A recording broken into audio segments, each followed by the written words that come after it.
संसाधन, आखिर ये है क्या? बहुत आसान शब्दों में अगर कहें तो हमारे आसपास की हर वो चीज जो हमारी किसी ना किसी जरूरत को पूरा करती है, वही संसाधन है ना? जैसे हवा, पानी। बिल्कुल। मिट्टी, पेड़ पौधे, सब कुछ। लेकिन देखिए, ये इतना सीधा भी नहीं है। मतलब कोई भी चीज अपने आप में संसाधन नहीं बन जाती। अच्छा। हाँ, वो संसाधन तब बनती है जब हम, मतलब इंसान, उसकी उपयोगिता को पहचानते हैं। और सिर्फ पहचानना ही नहीं, उसे इस्तेमाल करने की तकनीक भी विकसित कर लेते हैं। हाँ, ये बात तो है। जैसे पानी है, हम उसे पीते हैं, सिंचाई करते हैं, उससे बिजली भी बनाते हैं। तो तकनीक है हमारे पास, सही कहा। या सोचिए, लौह अयस्क, वो तो पहले सिर्फ एक पत्थर या चट्टान का टुकड़ा था। संसाधन तो तब बना ना, जब हमने उससे लोहा निकालना और इस्तेमाल करना सीखा। तो असल में संसाधन होने के लिए 3 शर्तें हैं, जो बहुत जरूरी हैं। 3 शर्तें, कौन सी? देखिए, पहले तो ये कि वो चीज तकनीकी रूप से सुलभ हो, मतलब हमारे पास उसे हासिल करने या इस्तेमाल करने की टेक्नोलॉजी हो। ठीक है, टेक्नोलॉजी हो। दूसरी, वो आर्थिक रूप से संभव हो, हम्म। यानी उसे निकालना या इस्तेमाल करना इतना महंगा ना हो कि फायदे का ही ना रहे। इकोनॉमिकली फीजिबल जिसे कहते हैं। जी। और तीसरी, वो सांस्कृतिक रूप से स्वीकार्य हो, मतलब समाज में उसके इस्तेमाल को लेके कोई बड़ी आपत्ति ना हो, समाज उसे अपना सके। अच्छा, यानी तकनीक हो, पैसा लगे तो फायदा भी हो और समाज भी माने। ये तीनों बातें जरूरी हैं। बिल्कुल। चलिए, ये तो समझ आया कि संसाधन क्या है। हम्म। अब जरा ये समझते हैं कि इन्हें अलग अलग वर्गों में कैसे बांटा जाता है। इनका वर्गीकरण कैसे होता है? हाँ, ये वर्गीकरण जानना बहुत जरूरी है। इससे हमें संसाधनों को बेहतर समझने में मदद मिलती है। तो इन्हें हम मुख्य रूप से 4 आधारों पर बांट सकते हैं। 4 आधार? जी। पहला है उत्पत्ति के आधार पर, मतलब वो बने कैसे हैं, बिल्कुल। उनका ओरिजिन क्या है। उत्पत्ति के आधार पर। हाँ, इसमें 2 तरह के होते हैं। एक तो जैविक यानी बायोटिक संसाधन। जैविक। जी, जिनमें जीवन होता है, जैसे कि हमारे जंगल, उनमें रहने वाले वन्य जीव, मछलियाँ, पशुधन, और हाँ, हम इंसान भी तो जैविक संसाधन है। अच्छा, हम इंसान भी, ठीक है। और दूसरा? दूसरा है अजैविक यानी एबायोटिक संसाधन। ये वो हैं जो निर्जीव चीजों से बने हैं, जैसे? जैसे चट्टानें हो गईं, खनिज, धातुएं, हवा, पानी, सूरज की रोशनी, ये सब अजैविक हैं। ठीक है। तो उत्पत्ति के आधार पर हो गए जैविक और अजैविक। अब अगला आधार कौन सा है? अगला आधा है समाप्ति का, एग्जॉस्टिबिलिटी जिसे कहते हैं। मतलब इस आधार पर हम देखते हैं कि क्या कोई संसाधन इस्तेमाल करने पर पूरी तरह खत्म हो जाएगा या फिर वो दोबारा बन सकता है। हाँ, ये तो बहुत महत्वपूर्ण सवाल है। क्या वो हमेशा रहेंगे? बिल्कुल। तो इस आधार पर भी 2 प्रकार हैं। पहला, नवीकरणीय संसाधन यानी रिन्यूएबल रिसोर्सेज। नवीकरणीय मतलब जो नए बन सकते हैं। हाँ, जो कम समय में प्राकृतिक रूप से फिर से बन सकते हैं या जिन्हें हम दोबारा पैदा कर सकते हैं, जैसे सौर ऊर्जा, सूरज तो रोज निकलता है, पवन ऊर्जा, हवा चलती रहती है, पानी, जंगल, ये सब। लेकिन इनमें भी सावधानी तो चाहिए होगी। जैसे पानी, अगर हम जमीन से सारा पानी निकाल लें तो? एकदम सही कहा। नवीकरणीय होने का मतलब ये नहीं कि हम उन्हें बर्बाद करें, उनका भी सोच समझकर इस्तेमाल करना चाहिए, वरना वो भी खतरे में पड़ सकते हैं। जैसे भूमिगत जल का स्तर गिर रहा है कई जगह। और दूसरे कौन से हैं? दूसरे हैं अनवीकरणीय संसाधन, नॉन रिन्यूएबल। इन्हें बनने में लाखों करोड़ों साल लग जाते हैं। लाखों साल? जी, और एक बार ये खत्म हो गए तो हमारे जीवन काल में तो ये दोबारा नहीं बनने वाले, जैसे कोयला, पेट्रोलियम, प्राकृतिक गैस। मैंने इनका इस्तेमाल तो बहुत ही सोच समझ कर करना होगा। बिल्कुल, ताकि हमारी आने वाली पीढ़ियों के लिए भी ये बचे रहें। ठीक है। उत्पत्ति हो गई, समाप्ति हो गई। अब तीसरा आधार? तीसरा आधार है स्वामित्व का, ओनरशिप। मतलब इन संसाधनों का मालिक कौन है। अच्छा, मालिक कौन है, ये कैसे तय होता है? इसके आधार पर 4 तरह के संसाधन हैं। सबसे पहले व्यक्तिगत संसाधन, इंडिविजुअल रिसोर्सेज। ये तो आसान है, जैसे मेरा घर, मेरी गाड़ी। हाँ, या किसी किसान की जमीन, ये उसकी निजी संपत्ति है। फिर आते हैं सामुदायिक संसाधन, कम्युनिटी ओन रिसोर्सेज। सामुदायिक मतलब पूरे समाज के? जी, जिनका इस्तेमाल समुदाय के सभी सदस्य कर सकते हैं, जैसे गांव का तालाब, चारागाह, या शहर में सार्वजनिक पार्क, पिकनिक स्पॉट, खेल के मैदान। इन पर किसी एक का नहीं, सबका हक होता है। ठीक है। व्यक्तिगत, सामुदायिक और? तीसरे हैं राष्ट्रीय संसाधन, नेशनल रिसोर्सेज। देखिए, तकनीकी रूप से देश की राजनीतिक सीमाओं के अंदर जितनी भी जमीन है, जितने भी संसाधन है, वो सब राष्ट्र की संपत्ति हैं। सब कुछ? सड़कें, नदियां, जंगल, खनिज। हाँ, सब। और सिर्फ जमीनी नहीं, समुद्र में भी। तटरेखा से 12 समुद्री मील तक का समुद्री क्षेत्र राष्ट्रीय संपत्ति है और 200 समुद्री मील तक का क्षेत्र एक्सक्लूसिव इकोनॉमिक जोन कहलाता है, जहां देश को संसाधनों के दोहन का अधिकार होता है। अच्छा, 200 समुद्री मील तक। और उसके बाद का जो खुला महासागर है वो आता है चौथी श्रेणी में, अंतर्राष्ट्रीय संसाधन, इंटरनेशनल रिसोर्सेज। अंतर्राष्ट्रीय मतलब किसी का नहीं। हाँ, एक तरह से इन पर किसी एक देश का अधिकार नहीं होता। इनके उपयोग के लिए अंतर्राष्ट्रीय संस्थाओं की सहमति लेनी पड़ती है, जैसे खुला समुद्र या फिर बाहरी अंतरिक्ष। ये तो काफी विस्तृत वर्गीकरण है स्वामित्व के आधार पर। अब चौथा और आखिरी आधार क्या था? चौथा आधार है विकास की अवस्था का, स्टेज ऑफ डेवलपमेंट, यानी कोई संसाधन विकास के किस स्तर पर है, उसके इस्तेमाल की क्या स्थिति है। अच्छा, मतलब वो कितना विकसित है। हाँ, इसमें भी 4 प्रकार है। पहला, संभावी संसाधन, पोटेंशियल रिसोर्सेज। संभावी मतलब संभावना है। जी, ये वो संसाधन है जो किसी क्षेत्र में मौजूद तो है, लेकिन अभी उनका पूरी तरह से उपयोग शुरू नहीं हुआ है। जैसे राजस्थान और गुजरात में सौर और पवन ऊर्जा की अपार संभावनाएं हैं, पर अभी हम उनका पूरा इस्तेमाल नहीं कर पा रहे हैं। पोटेंशियल है पर यूज नहीं हो रहा। ठीक है, दूसरा है विकसित संसाधन, डेवलप्ड रिसोर्सेस। इनका सर्वेक्षण हो चुका है, उनकी गुणवत्ता, मात्रा सब पता है और उनका उपयोग भी हो रहा है। जैसे झारखंड और छत्तीसगढ़ में कोयले के भंडार या असम में तेल के भंडार, हमें पता है कितना है, कैसा है और हम निकाल भी रहे हैं। समझ गया। संभावी, विकसित। तीसरा है भंडार, स्टॉक। ये वो संसाधन है जो पर्यावरण में उपलब्ध तो हैं और हमारी जरूरतें भी पूरी कर सकते हैं, लेकिन उन्हें इस्तेमाल करने के लिए हमारे पास सही तकनीक नहीं है अभी। तकनीक की कमी, उदाहरण? जैसे पानी 2 ज्वलनशील गैसों हाइड्रोजन और ऑक्सीजन का यौगिक है, H2O। ऊर्जा का बहुत बड़ा स्रोत बन सकता है, पर हमारे पास ऐसी तकनीक अभी व्यापक रूप से उपलब्ध नहीं है कि हम पानी से हाइड्रोजन निकालकर उसे ऊर्जा के रूप में आसानी से इस्तेमाल कर सकें, तो ये भंडार में गिना जाएगा। अच्छा, है पर इस्तेमाल नहीं कर सकते। और चौथा है संचित कोष, रिजर्व्स। ये असल में भंडार का ही एक हिस्सा है। भंडार का हिस्सा? तो फर्क क्या है? फर्क ये है कि संचित कोष को इस्तेमाल करने की तकनीक तो हमारे पास है, लेकिन हमने अभी उनका इस्तेमाल शुरू नहीं किया है या बहुत कम कर रहे हैं। उन्हें भविष्य की जरूरतों के लिए बचा कर रखा गया है। भविष्य के लिए? जैसे बांधों में जमा पानी, जिससे बिजली बनाई जा सकती है, पर अभी बना नहीं रहे हैं। या फिर हमारे संरक्षित वन, ये सब संचित कोष हैं। वाह, ये चारों आधार, उत्पत्ति, समाप्ति, स्वामित्व और विकास का स्तर, इनसे संसाधनों की पूरी तस्वीर साफ हो जाती है। जी। और ये भी साफ है कि ये संसाधन किसी भी देश के आर्थिक विकास के लिए कितने ज्यादा जरूरी हैं। इन्हीं से तो उद्योग चलते हैं, खेती होती है, हमारा जीवन चलता है। बिल्कुल, ये विकास की रीढ़ है। लेकिन यहीं पर एक और पहलू आता है, समस्याएं। समस्याएं? कैसी समस्याएं? देखिए, इंसानी लालच कह लीजिए या जरूरत से ज्यादा इस्तेमाल, इसने कई गंभीर समस्याएं खड़ी कर दी हैं। जैसे? एक तो कुछ ही लोगों के हाथ में ज्यादातर संसाधन जमा हो गए हैं, जिससे समाज में अमीर गरीब की खाई बढ़ी है। दूसरा, हमने इनका अंधाधुंध इस्तेमाल किया है। हाँ, बिना सोचे समझे। जी, जिससे कई संसाधन खत्म होने की कगार पर हैं।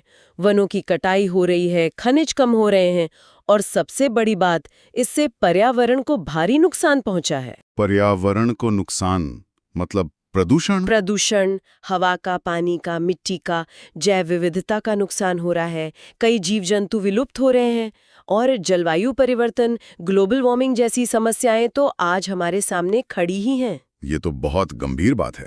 इसीलिए आज संसाधन नियोजन मतलब प्लानिंग के साथ इस्तेमाल और सतत पोषणीय विकास यानी सस्टेनेबल डेवलपमेंट की बात इतनी जोरों पर है। सतत पोषणीय विकास मतलब ऐसा विकास जो चलता रहे और पर्यावरण को भी नुकसान ना हो। हाँ बिल्कुल, हमें विकास तो करना है, लेकिन इस तरह से कि पर्यावरण सुरक्षित रहे और आने वाली पीढ़ियों की जरूरतें भी पूरी हो सकें।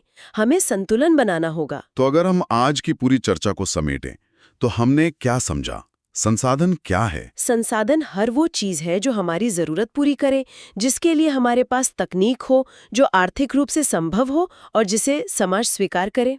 और इन्हें 4 मुख्य आधारों पर बांटा जा सकता है। जी हाँ, उत्पत्ति के आधार पर जैविक और अजैविक, समाप्ति के आधार पर नवीकरणीय और अनवीकरणीय, स्वामित्व के आधार पर व्यक्तिगत, सामुदायिक, राष्ट्रीय और अंतर्राष्ट्रीय, और विकास के स्तर के आधार पर संभावी, विकसित, भंडार और संचित कोश। और सबसे अहम बात यह है कि हम इंसान ही इन संसाधनों के उपयोगकर्ता भी हैं और एक तरह से निर्माता भी, जब हम तकनीक विकसित करते हैं।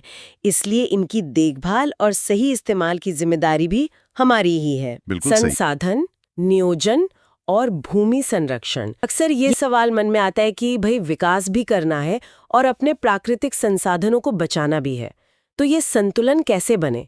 चलिए आज इसी पर थोड़ी गहराई से चर्चा करते हैं। सबसे पहले तो यही समझते हैं कि हमें ये संसाधन नियोजन मतलब प्लानिंग, इसकी जरूरत ही क्यों है? हाँ, ये अच्छा सवाल है। देखिए, सीधी सी बात है, हमारे जो संसाधन है वो दुनिया भर में या देश में ही कह लें समान रूप से नहीं बटे हैं। हाँ, कहीं कुछ ज्यादा है, कहीं कुछ कम। बिल्कुल, कहीं पानी खूब है, उपजाऊ मिट्टी है, खनिज हैं, तो कहीं शायद पीने का पानी भी मुश्किल से मिलता है। और इसी असमान वितरण से क्या होता है? आर्थिक असमानता बढ़ती है, पर्यावरण को नुकसान पहुंचता है और विकास में भी आप देखें तो क्षेत्रीय असंतुलन पैदा होता है। अच्छा, तो यहीं पर संसाधन नियोजन की भूमिका आती है ना? हाँ, यहीं पर प्लानिंग की जरूरत पड़ती है। तो फिर ये संसाधन नियोजन आखिर है क्या, अगर आसान शब्दों में समझना हो तो? आसान शब्दों में कहें तो ये एक प्रक्रिया है। हमारे पास जो भी संसाधन हैं, उनका सावधानी से, सोच समझकर और व्यवस्थित तरीके से उपयोग करना। अच्छा। ताकि हमारी आज की जरूरतें पूरी हो जाएं, लेकिन साथ ही आने वाली पीढ़ियों की जरूरतें भी पूरी हो सकें। उनसे हम समझौता न करें। मतलब भविष्य का भी ध्यान रखना है। बिल्कुल। इसका मतलब है संसाधनों का विवेकपूर्ण, कुशल और टिकाऊ मतलब सस्टेनेबल उपयोग करना। इसमें यह समझना भी शामिल है कि भाई कौन से संसाधन है हमारे पास, कहाँ है, तकनीक से उन्हें कैसे और बेहतर बना सकते हैं, और सबसे जरूरी उन्हें लोगों के बीच निष्पक्ष रूप से कैसे बांटा जाए। और यहाँ ये समझना भी जरूरी है कि ये क्यों इतना महत्वपूर्ण है। आपने कुछ कारण तो बताए, लेकिन वहाँ खनिज संपदा कम है। सही बात है। तो नियोजन जो है वो इन अंतरालों को, इन गैप्स को भरने में मदद करता है। अच्छा। और दूसरा, ये अत्यधिक दोहन मतलब जरूरत से ज्यादा इस्तेमाल, उसको रोकता है। जैसे अंधाधुंध खनन हो रहा है या जंगलों की कटाई हो रही है, उसे कंट्रोल करता है। ठीक है। तीसरा, ये संसाधनों का न्याय संगत वितरण सुनिश्चित करता है, मतलब फायदा सब तक पहुंचे।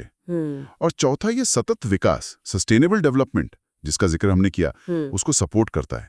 यानी आर्थिक विकास भी हो और पर्यावरण की सुरक्षा भी। ठीक है। तो ये नियोजन करते कैसे हैं? इसकी क्या कोई स्टेप्स हैं, कोई चरण है? हाँ, इसके मुख्य रूप से 3 चरण माने जाते हैं। पहला क्या है? पहला चरण है संसाधनों की पहचान करना और उनकी एक सूची, एक इन्वेंट्री बनाना। इसमें सर्वे करना, मैपिंग करना और हमारे पास जो भी संसाधन है, भूमि, मिट्टी, खनिज, जल, वन, वन्यजीव, उनकी पूरी लिस्ट तैयार करना शामिल है। लिस्ट में क्या क्या होता है? उनकी मात्रा कितनी है, गुणवत्ता कैसी है और वो कहाँ-कहाँ फैले हुए हैं, इसका अध्ययन किया जाता है। आजकल तो आइसरो और एनआरएसए जैसी संस्थाएं इसमें सैटेलाइट इमेजरी और दूसरी आधुनिक तकनीक का खूब इस्तेमाल करती हैं। अच्छा, टेक्नोलॉजी का भी रोल है। और दूसरा चरण? दूसरा चरण है एक योजना संरचना, एक प्लानिंग फ्रेमवर्क विकसित करना। मतलब ये तय करना कि इन संसाधनों का सबसे अच्छा उपयोग कैसे किया जाए, उसके लिए रणनीति बनाना। इसमें यह देखना होता है कि हमारे पास उपयुक्त तकनीक है या नहीं, जरूरी स्किल्स हैं या नहीं और सही संस्थागत ढांचा है या नहीं। फिर स्थानीय, राज्य और राष्ट्रीय स्तर पर विकास योजनाएं बनती हैं। संसाधन संपन्न और संसाधन रहित क्षेत्रों के बीच तालमेल बिठाना होता है और लोगों को भी निर्णय लेने में शामिल करना जरूरी होता है। और तीसरा चरण फिर इन योजनाओं को राष्ट्रीय लक्ष्यों से मिलाना होता होगा। बिल्कुल सही पकड़ा आपने। तीसरा चरण यही है, संसाधन विकास योजनाओं को देश के समग्र विकास लक्ष्यों के साथ मिलाना। यानी हम संसाधनों का नियोजित उपयोग इस तरह करें कि वो देश के बड़े लक्ष्यों जैसे आर्थिक विकास, सामाजिक न्याय, रोजगार पैदा करना और पर्यावरण संरक्षण के अनुरूप हों, उनमें मदद करें। कोई उदाहरण दे सकते हैं? हाँ, जैसे राजस्थान में सौर ऊर्जा का विकास किया जा रहा है ये भारत के उस बड़े लक्ष्य से जुड़ा है जहां हम जीवाश्म ईंधन पर अपनी निर्भरता कम करना चाहते हैं। भारत के संदर्भ में अगर बात करें तो यहाँ तो संसाधनों की बहुत विविधता है, बिल्कुल। लेकिन जैसा आपने शुरू में कहा, वितरण काफी असमान है। हाँ बिल्कुल, भारत में प्राकृतिक संसाधनों की विशाल विविधता है। उपजाऊ मिट्टी, पानी, जंगल, खनिज सब कुछ है, लेकिन ये फैले हुए बड़े असमान तरीके से हैं। जैसे छोटा नागपुर पठार का इलाका है, झारखंड, उड़ीसा, छत्तीसगढ़, ये खनिज और कोयले से समृद्ध हैं, लेकिन शायद बुनियादी ढांचा उतना विकसित नहीं है। वहीं गंगा ब्रह्मपुत्र के मैदान खेती के लिए बहुत उपजाऊ हैं, लेकिन वहाँ खनिज सीमित हैं। राजस्थान के रेगिस्तान में देखिए, सौर और पवन ऊर्जा की अपार संभावनाएं हैं, लेकिन पानी सीमित है। और लद्दाख जैसा ठंडा रेगिस्तान भी है। हाँ, लद्दाख अपनी सांस्कृतिक विरासत के लिए जाना जाता है, लेकिन वो बाकी देश से काफी अलग थलग है। वहाँ पानी, बुनियादी ढांचा और कुछ महत्वपूर्ण खनिजों की कमी है। इसीलिए इन सभी क्षेत्रों में संतुलित विकास के लिए नियोजन बहुत आवश्यक हो जाता है। लेकिन जैसे जैसे हमारी जरूरतें बढ़ीं, मानवीय गतिविधियां बढ़ीं, हमने इन संसाधनों का शायद जरूरत से ज्यादा इस्तेमाल भी तो किया है। हाँ, और ये एक बहुत बड़ी चिंता का विषय है। इसमें कोई शक नहीं कि जैसे जैसे मानवीय गतिविधियां बढ़ी, प्राकृतिक संसाधनों का शोषण नाटकीय रूप से बढ़ा है। जंगल काटे गए, जिससे मिट्टी का कटाव हुआ, बाढ़ आई, नदियां प्रदूषित हुईं। लंबे समय में देखें तो ये न केवल प्रकृति के लिए खतरा है, बल्कि हम इंसानों के अस्तित्व के लिए भी खतरा है।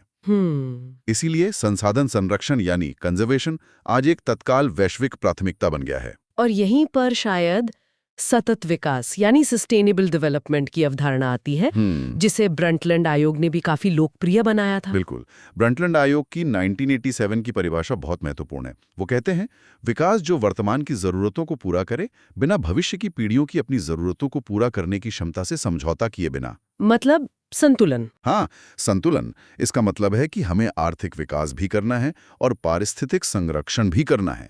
दोनों के बीच संतुलन बनाते हुए संसाधनों का सावधानीपूर्वक उपयोग करना है। और ये दिलचस्प है कि महात्मा गांधी ने इस मुद्दे को बहुत पहले ही समझ लिया था। अच्छा, उन्होंने क्या कहा था? उनका एक बहुत प्रसिद्ध कथन है, हर किसी की जरूरत के लिए पर्याप्त है, लेकिन किसी के लालच के लिए नहीं। उनका मानना था कि मनुष्य पृथ्वी के संसाधनों का मालिक नहीं है, बल्कि ट्रस्टी है, एक देखभाल करने वाला है। अब अगर हम खास तौर पर भारत में भूमि संसाधनों की बात करें, तो जमीन तो शायद सबसे महत्वपूर्ण प्राकृतिक संसाधन है। निश्चित रूप से हमारी लगभग हर गतिविधि जमीन से ही जुड़ी है, चाहे वो खेती हो, जंगल हो, खनन हो, उद्योग हो, घर बनाना हो या सड़कें बनाना हो।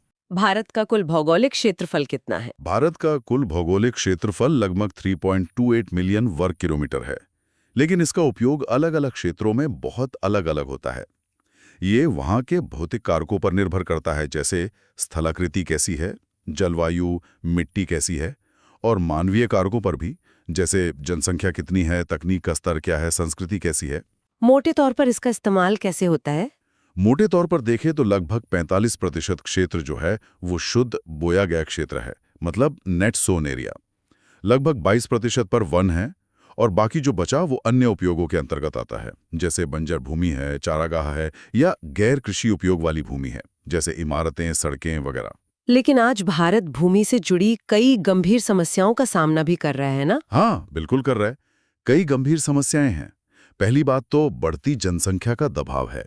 अधिक आवास चाहिए, सड़कें चाहिए, उद्योग चाहिए।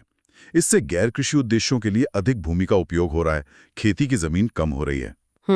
फिर कृषि, खनन और शहरीकरण के लिए बड़े पैमाने पर वनों की कटाई हुई है। इससे मिट्टी का कटाव होता है, बाढ़ आती है और जलवायु में भी असंतुलन पैदा होता है। अत्यधिक चराई, ओवरग्रेजिंग जिसे कहते हैं, उससे घास के मैदानों को नुकसान पहुंचता है, मिट्टी की उर्वरता कम होती है। और खेती के तरीकों का भी असर पड़ता है। हाँ, रासायनिक उर्वरकों और कीटनाशकों का लगातार और अवैज्ञानिक तरीके से इस्तेमाल करने से मिट्टी की उत्पादकता कम हो गई है। इसके साथ ही खनन गतिविधियों, औद्योगिक कचरा और अनियोजित निर्माण, ये सब भूमि के विशाल क्षेत्रों को खराब कर रहे हैं, डिग्रेड कर रहे हैं। तो इन सब समस्याओं को देखते हुए भूमि संसाधनों की सुरक्षा और उनकी बहाली के लिए भारत ने क्या कुछ उपाय अपनाए हैं? हाँ, कई महत्वपूर्ण उपाय अपनाए गए हैं और अपनाए जा रहे हैं। सबसे प्रमुख है वनीकरण, नए पेड़ लगाना और पुनर्वनीकरण, जो जंगल नष्ट हो गए हैं उन्हें फिर से उगाना। और दूसरा, उचित भूमि उपयोग योजना यानी लैंड यूज प्लानिंग। भूमि की क्षमता के अनुसार ही उसका उपयोग तय करना। कहाँ खेती हो, कहाँ उद्योग लगे, कहाँ बसावट हो। चराई का वैज्ञानिक प्रबंधन करना ताकि ओवर ग्रेजिंग ना हो।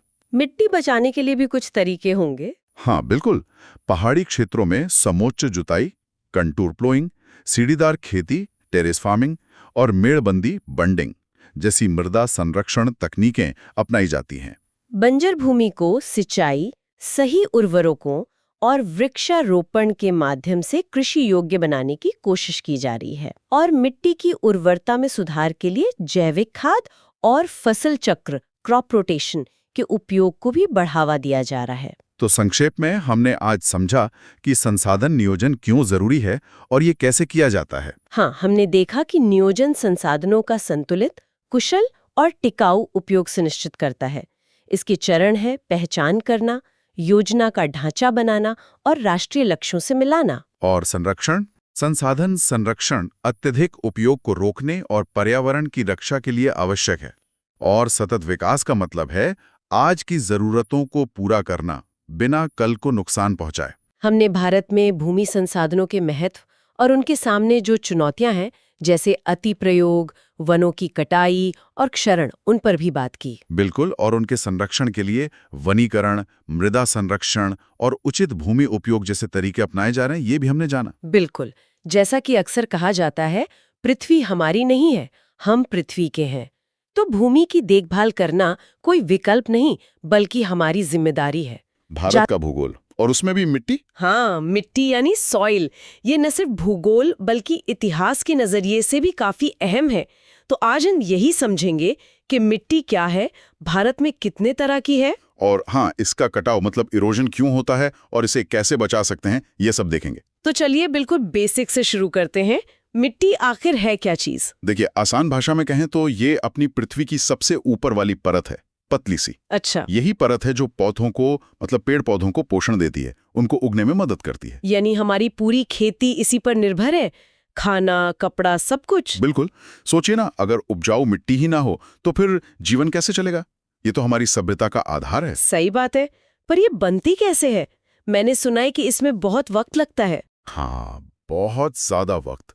मतलब कुछ सेंटीमीटर मिट्टी बनने में सैकड़ों, कभी-कभी तो हजारों साल लग जाते हैं। हजारों साल? जी, लेकिन चिंता की बात यह है कि ये नष्ट बहुत जल्दी हो सकती है। कैसे? जैसे गलत तरीकों से खेती करना, जंगल काट देना या फिर मिट्टी का कटाव, जैसे इरोजन कहते हैं, इससे ये बहुत तेजी से खराब हो जाती है।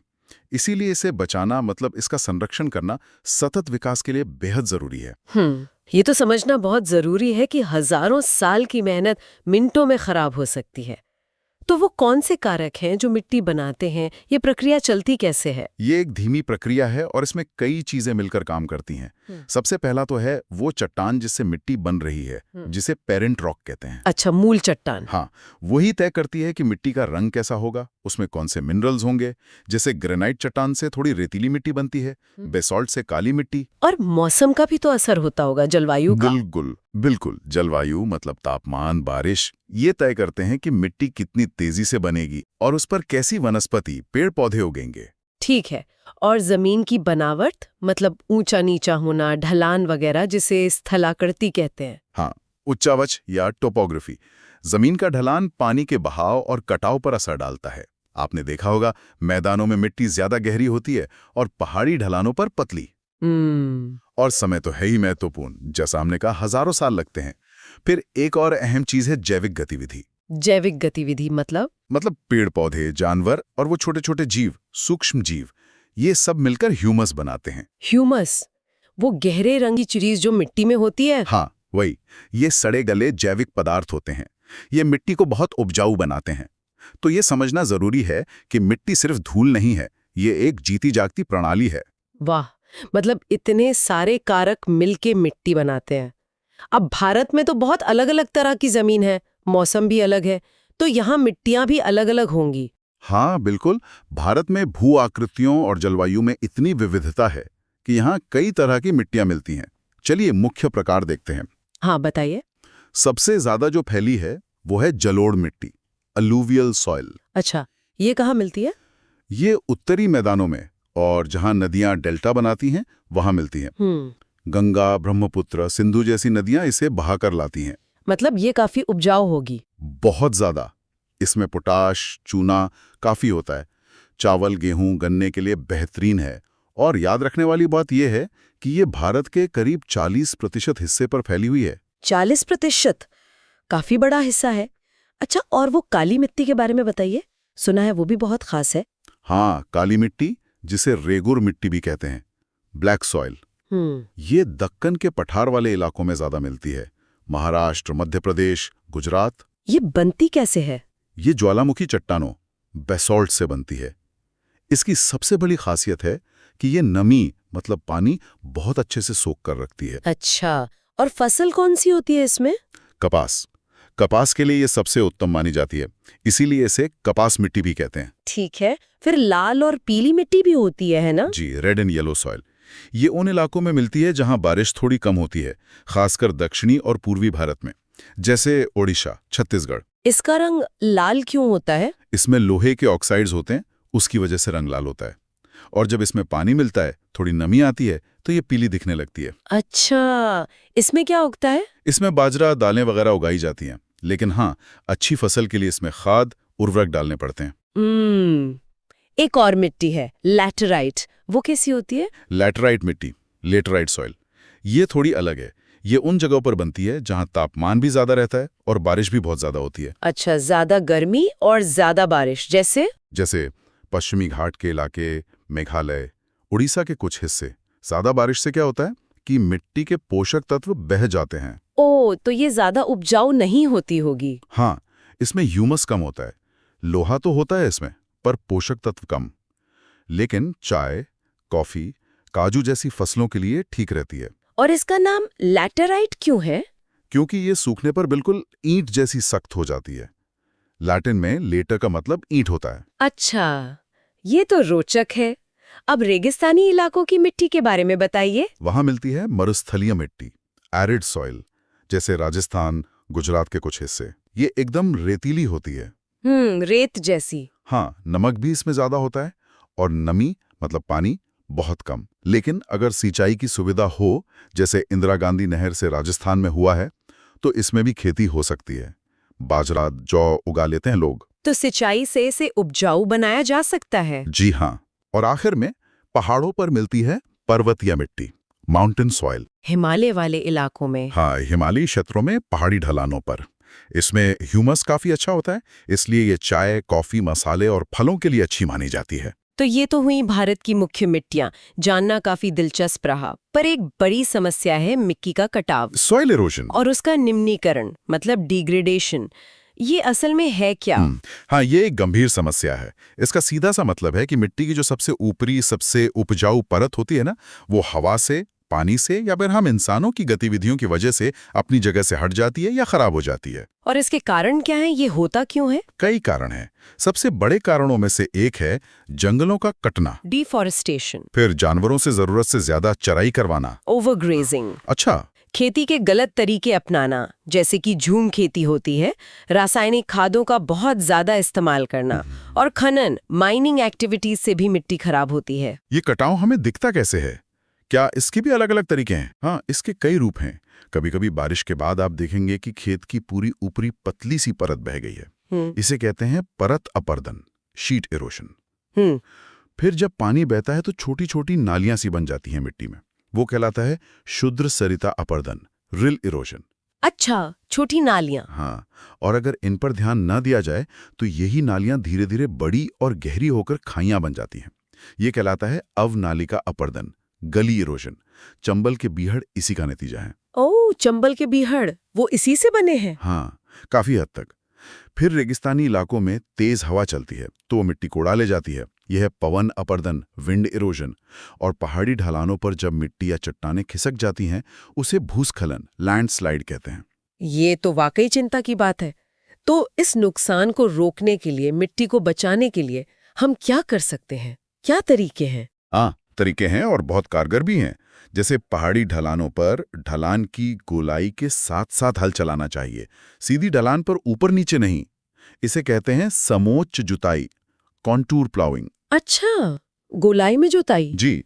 फिर ढलानों पर सीढ़ियों जैसे खेत बना देना, टेरेस फार्मिंग कहते हैं इसे।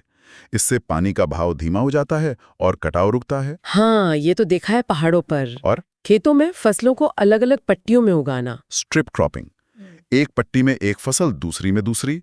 इससे भी हवा और पानी का असर कम होता है। पेड़ लगाने का भी तो उसमें रोल होगा। बहुत बड़ा रोल है। खेतों के किनारों पर पेड़ों की लाइन लगा देना, जिसे रक्षक मेखला या शेल्टर बेल्ट्स कहते हैं। ये हवा की रफ्तार को रोकती हैं, खासकर सूखे इलाकों में, जैसे राजस्थान में ये काफी करते हैं। हाँ, शेल्टर बेल्ट्स। और सबसे जरूरी है वनोरोपण, एफोरेस्टेशन, मतलब ज्यादा से ज्यादा पेड़ लगाना। साथ ही जानवरों की चराई को कंट्रोल करना, कंट्रोल्ड ग्रेजिंग, और खनन और जंगलों की कटाई पर भी नियंत्रण रखना उतना ही जरूरी है। समझ गए।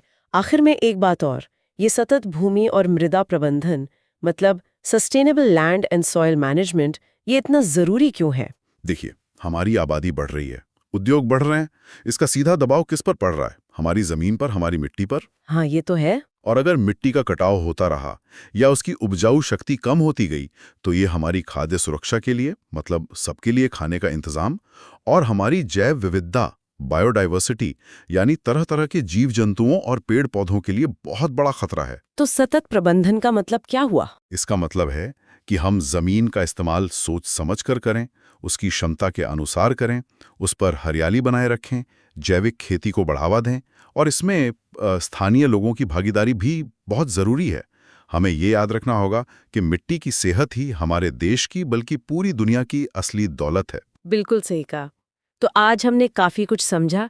मिट्टी क्या है, ये कैसे बनती है, भारत में कौन कौन सी मुख्य मिट्टियां हैं, जलोढ़, काली, लाल पीली, लैटराइट, मरुस्थलीय और पर्वतीय। हाँ, और हमने ये भी देखा कि मिट्टी का कटाव क्यों और कैसे होता है, और उसे बचाने के तरीके क्या हैं, जैसे समोच्च जुताई, सीढ़ीदार खेती, पेड़ लगाना वगैरह। और ये भी कि सतत प्रबंधन हमारे भविष्य के लिए कितना जरूरी है। तो अब एक सवाल हम सबके सोचने के लिए छोड़ जाते हैं। हाँ, क्या हम अपने लेवल पर, अपनी रोज की जिंदगी में मिट्टी को बचाने के लिए कुछ कर सकते हैं? सोचिए, और हमारी आने वाली पीढ़ियों के लिए इस कीमती संसाधन को सुरक्षित रखने के और क्या तरीके हो सकते हैं, इस पर जरूर विचार कीजिएगा। वन और वन्य जीव, जब हम ये सुनते हैं तो दिमाग में क्या आता है? जंगल, जानवर। हाँ, पेड़ पौधे, शेर, हाथी, लेकिन ये उससे कहीं ज्यादा गहरे हैं। ये तो जीवन देने वाले सिस्टम हैं। अच्छा, कैसे? अरे, ऑक्सीजन कहाँ से आती है? भोजन, दवाइयाँ, घरों के लिए लकड़ी, ईंधन, उद्योगों का कच्चा माल, ये सब तो वनों से ही जुड़ा है ना? हाँ, ये बात तो है। और सबसे बड़ी बात, पारिस्थितिक संतुलन, इकोलॉजिकल बैलेंस। प्रकृति में हर जीव की, हर पौधे की अपनी एक भूमिका है, कुछ भी फालतू नहीं है। और भारत की स्थिति इसमें काफी खास है, आपने कहा। जी हाँ, दुनिया में 12 देश ऐसे हैं जहां सबसे ज्यादा जैव विविधता है। उन्हें मेगा बायोडाइवर्सिटी देश कहते हैं। भारत उनमें से एक है। ये शब्द जैव विविधता या बायोडाइवर्सिटी बार बार आता है, थोड़ा आसान शब्दों में समझाएंगे? जरूर। देखिए, बायोडाइवर्सिटी का मतलब है पृथ्वी पर जीवन के अलग अलग रूप, मतलब जितने भी तरह के पौधे, जानवर, छोटे छोटे कीड़े मकोड़े, सूक्ष्म जीव हैं, और जिस तरह के माहौल में वो रहते हैं, वो सब मिलकर जैव विविधता बनाते हैं। ओके। और इसे हम 3 लेवल पर देख सकते हैं। पहला है जेनेटिक, मतलब आनुवंशिक विविधता। यानी एक ही जाति के अंदर अलग अलग गुण। बिल्कुल। जैसे आम की कितनी सारी किस्में हैं, लंगड़ा, दशहरी, चौसा, या चावल की हजारों किस्में, ये जेनेटिक डाइवर्सिटी है। समझ गई। और दूसरा लेवल, दूसरा है प्रजाति विविधता, स्पीशीज डाइवर्सिटी, यानी किसी एक जगह पर कितनी अलग अलग तरह की प्रजातियां हैं, पौधे, जानवर, सब मिलाकर। जैसे आपने पश्चिमी घाट का उदाहरण दिया था। हाँ, पश्चिमी घाट में पौधों की ही 1500 से ज्यादा प्रजातियां मिलती हैं। ये दिखाता है कि वो इलाका कितना समृद्ध है। और तीसरा लेवल? तीसरा है इकोसिस्टम डाइवर्सिटी, यानी पारिस्थितिक तंत्र की विविधता, मतलब अलग अलग तरह के रहने की जगह हैं, जैसे रेगिस्तान, वर्षावन, घास के मैदान, पहाड़, समुद्र तट, मैंग्रोव जंगल। हर इकोसिस्टम का अपना अलग माहौल, अपनी अलग प्रजातियां होती हैं। वाह!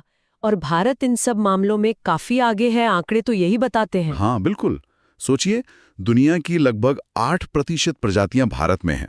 8%? जबकि जमीन तो हमारे पास सिर्फ 2.4% है दुनिया की जमीन का। पौधों की 47,000 से ज्यादा प्रजातियां और जानवरों की 90,000 से ज्यादा प्रजातियां यहां मिलती हैं। कमाल है। और इनमें से कई तो ऐसी हैं जो सिर्फ भारत में ही मिलती हैं, कहीं और नहीं। उन्हें स्थानिक प्रजाति या एंडेमिक स्पीशीज कहते हैं। अच्छा, ये परीक्षाओं के लिए जरूरी हो सकता है। कुछ उदाहरण? हाँ जरूर, जैसे गुजरात के गिर जंगल में एशियाई शेर। हाँ, वो तो सिर्फ वही है। बिल्कुल। फिर असम का एक सींग वाला गैंडा, मणिपुर का संगाई हिरण, नाचने वाला हिरण भी कहते हैं उसे, और पश्चिमी घाट की नीलगिरी तहर, ये कुछ खास उदाहरण हैं। ये तो हुई भारत की समृद्धि की बात। हाँ, लेकिन अब चिंता की बात ये है कि ये सब कम हो रहा है ना? इन वनों और वन्य जीवों के ह्रास के क्या कारण है? कारण कई हैं और ये सब आपस में जुड़े हुए हैं। एक बड़ा कारण तो रहा है खेती के लिए जमीन का बढ़ना। अच्छा। हाँ, खासकर जब अंग्रेजों का राज था, तब उन्होंने चाय, कॉफी, रबर जैसी फसलों के लिए बड़े पैमाने पर जंगल कटवाए। और आज़ादी के बाद भी खाने की ज़रूरतें बढ़ी तो खेती का विस्तार हुआ। और क्या कारण है? फिर है ओवरग्रीजिंग, यानी जानवरों का ज़रूरत से ज़्यादा चरना। इससे जंगल खराब होते हैं, मिट्टी बह जाती है। लकड़ी की जरूरतें भी तो बढ़ी हैं। फर्नीचर, कागज, ईंधन। सही कहा, अंधाधुंध कटाई। और फिर आता है खनन और उद्योगों का विकास। खासकर कोयला खनन ने, जैसे झारखंड, उड़ीसा, छत्तीसगढ़ में, बहुत सारे जंगल खत्म कर दिए। और सड़कें, रेल लाइनें, बड़े बड़े बांध, शहर, ये सब भी तो जंगल की जमीन पर ही बनते हैं ज्यादातर। बिल्कुल। इंफ्रास्ट्रक्चर डेवलपमेंट और शहरीकरण भी एक बड़ा फैक्टर है। और एक और भयानक चीज है अवैध शिकार, पोचिंग। हाँ, जानवरों को उनके खाल, दांत, सींग के लिए मारना। जी, बाघ, हाथी, गैंडे, इनका बहुत शिकार हुआ है। एक समय तो ऐसा आ गया था कि भारत में बाघों की गिनती 2000 से भी नीचे चली गई थी। बाप रे, ये तो बहुत चिंता की बात थी। हाँ, इसके अलावा जंगल की आग और कुछ इलाकों में झूम खेती भी वनों को नुकसान पहुंचाती है। तो कोई एक कारण नहीं, ये सब मिलकर असर डाल रहे हैं। और इन सब का नतीजा क्या हो रहा है? मतलब लॉन्ग टर्म में क्या असर दिखता है? असर बहुत गंभीर हैं। सबसे पहला तो यही कि जानवरों के घर छिन जाते हैं, उनका रहना मुश्किल हो जाता है और पूरी बायोडायवर्सिटी कम होती है। और पर्यावरण पर? पर्यावरण पर सीधा असर। पेड़ कटने से मिट्टी का कटाव बढ़ता है, बाढ़ ज्यादा आने लगती है और जंगल कार्बन डाइऑक्साइड सोखते हैं। उनके कम होने से CO2 बढ़ती है, जिससे ग्लोबल वार्मिंग और जलवायु परिवर्तन। क्लाइमेट चेंज तेज होता है। जमीन बंजर होने लगती है, जिसे मरुस्थलीकरण कहते हैं। पानी पर भी असर पड़ता होगा? निश्चित रूप से। बारिश का पैटर्न गड़बड़ा जाता है, नदियां सूखने लगती हैं। और एक और पहलू है जो अक्सर नज़रअंदाज हो जाता है। जो आदिवासी समुदाय या स्थानीय लोग जंगलों में या आसपास रहते हैं, उनका जीवन उजड़ जाता है। उन्हें विस्थापन झेलना पड़ता है। उनकी पूरी संस्कृति, उनकी रोजी रोटी छिन जाती है। ये तो बहुत सारे गंभीर परिणाम हैं।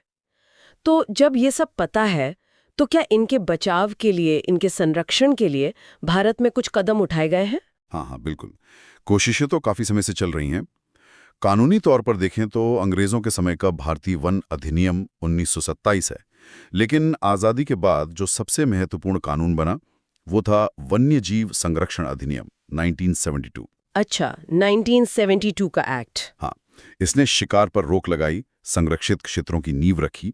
और फिर 1973 में जब बाघों की संख्या बहुत कम हो गई थी, तब शुरू हुआ प्रोजेक्ट टाइगर। हाँ, प्रोजेक्ट टाइगर तो बहुत सुना है।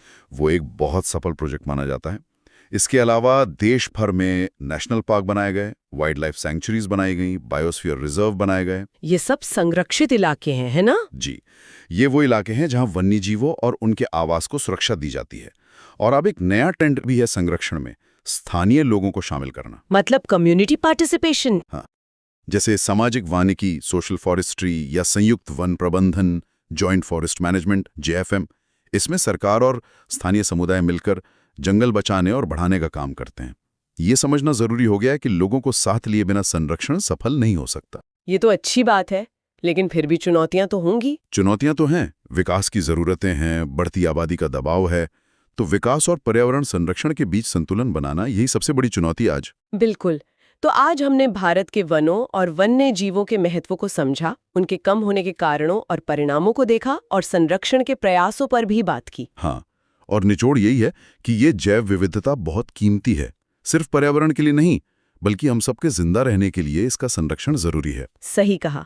और भारत में कितनी तरह की प्रजातियां हैं, उनकी क्या स्थिति है, कौन कौन से जंगल पाए जाते हैं, और हाँ, इन्हें बचाने के लिए क्या किया जा रहा है। हाँ, और ये समझना जरूरी है कि भारत की ये जैव विविधता सिर्फ देखने में खूबसूरत नहीं है, ये हमारे देश के पूरे पर्यावरण के संतुलन के लिए, हमारे जीवन के लिए जरूरी है। सही कहा। ये संसाधन सीमित हैं और इन्हें बचाना हमारी जिम्मेदारी है।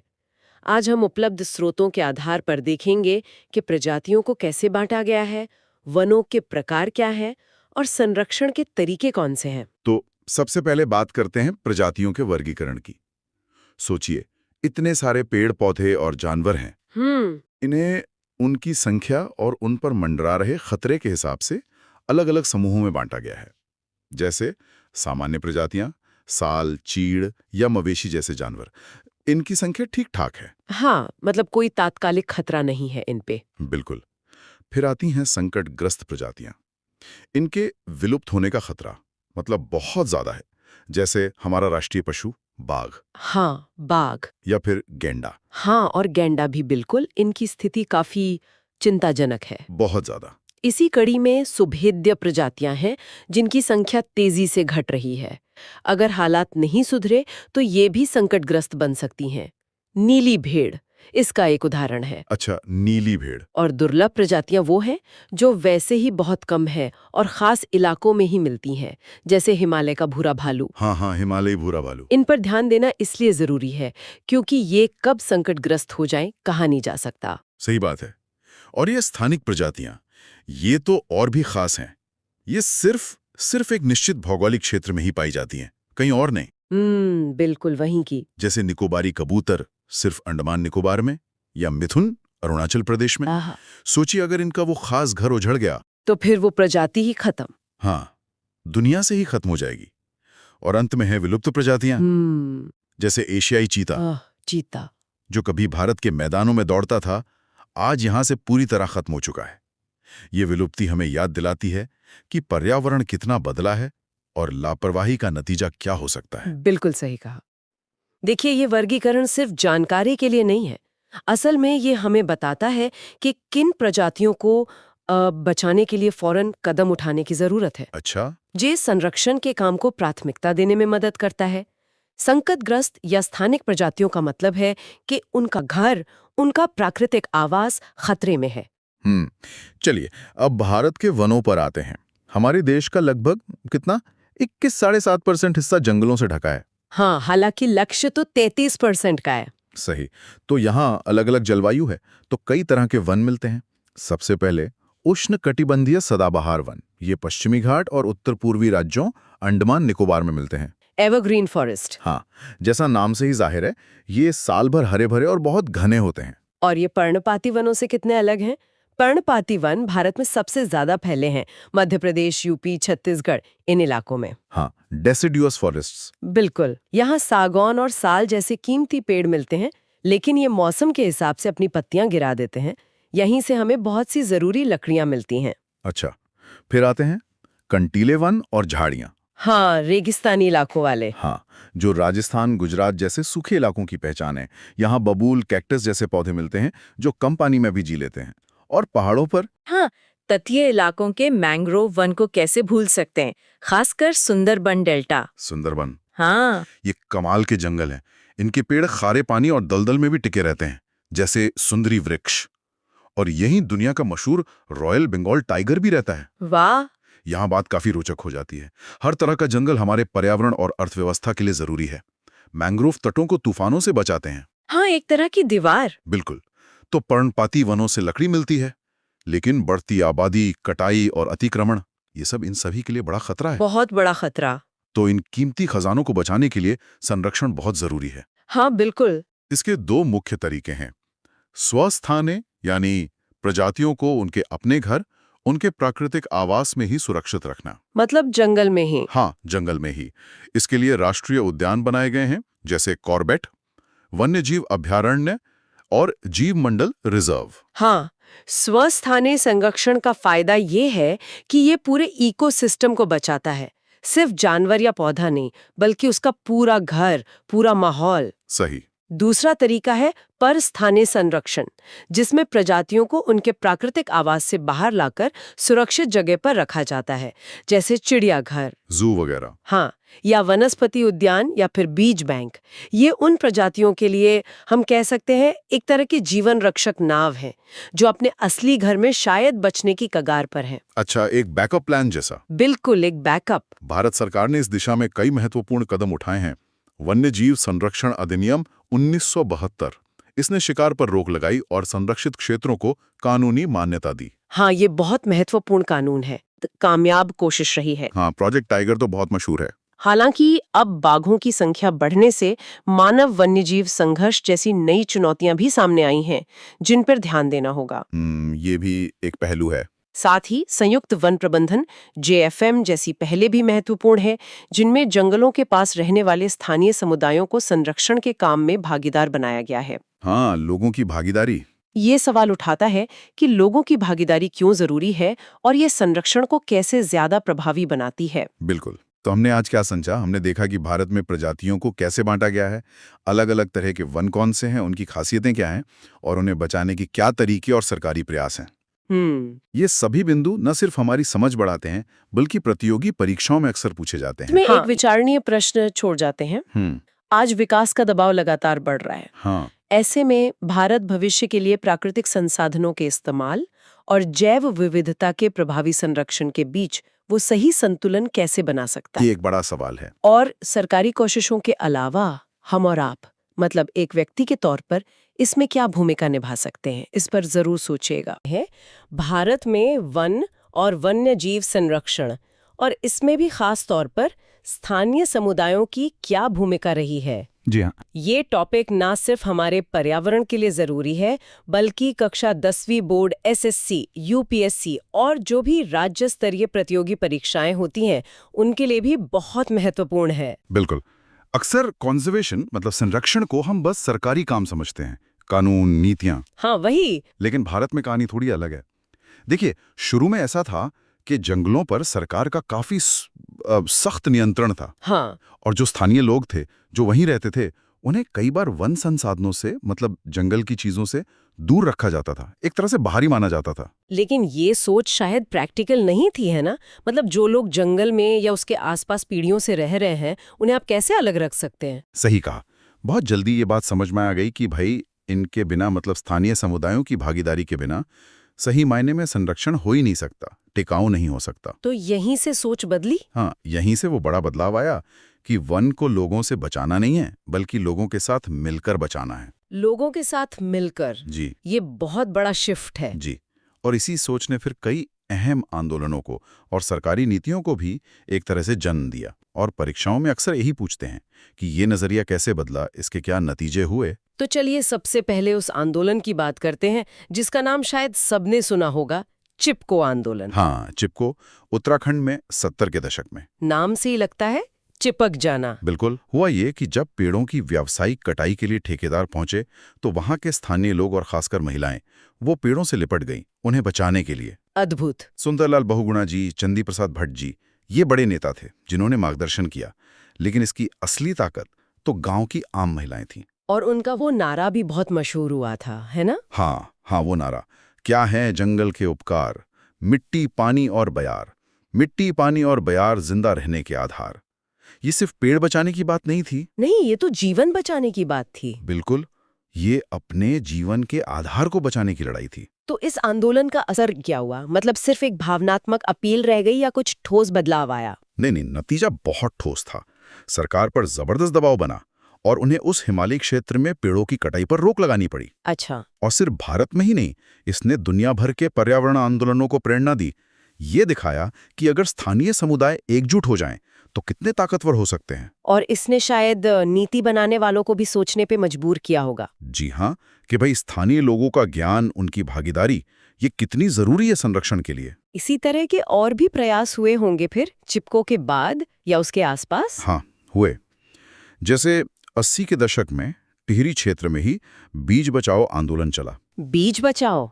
ये किस बारे में था? इसका मकसद था जो हमारे पारंपरिक देसी बीज हैं उनको बचाना, और जो रासायनिक खेती है, केमिकल वाली, उसके नुकसान के बारे में लोगों को बताना। अच्छा, तो ये सिर्फ बीज नहीं, ये तो पूरी खेती की जैव विविधता बचाने जैसा था। हाँ, और खाद्य संप्रभुता भी।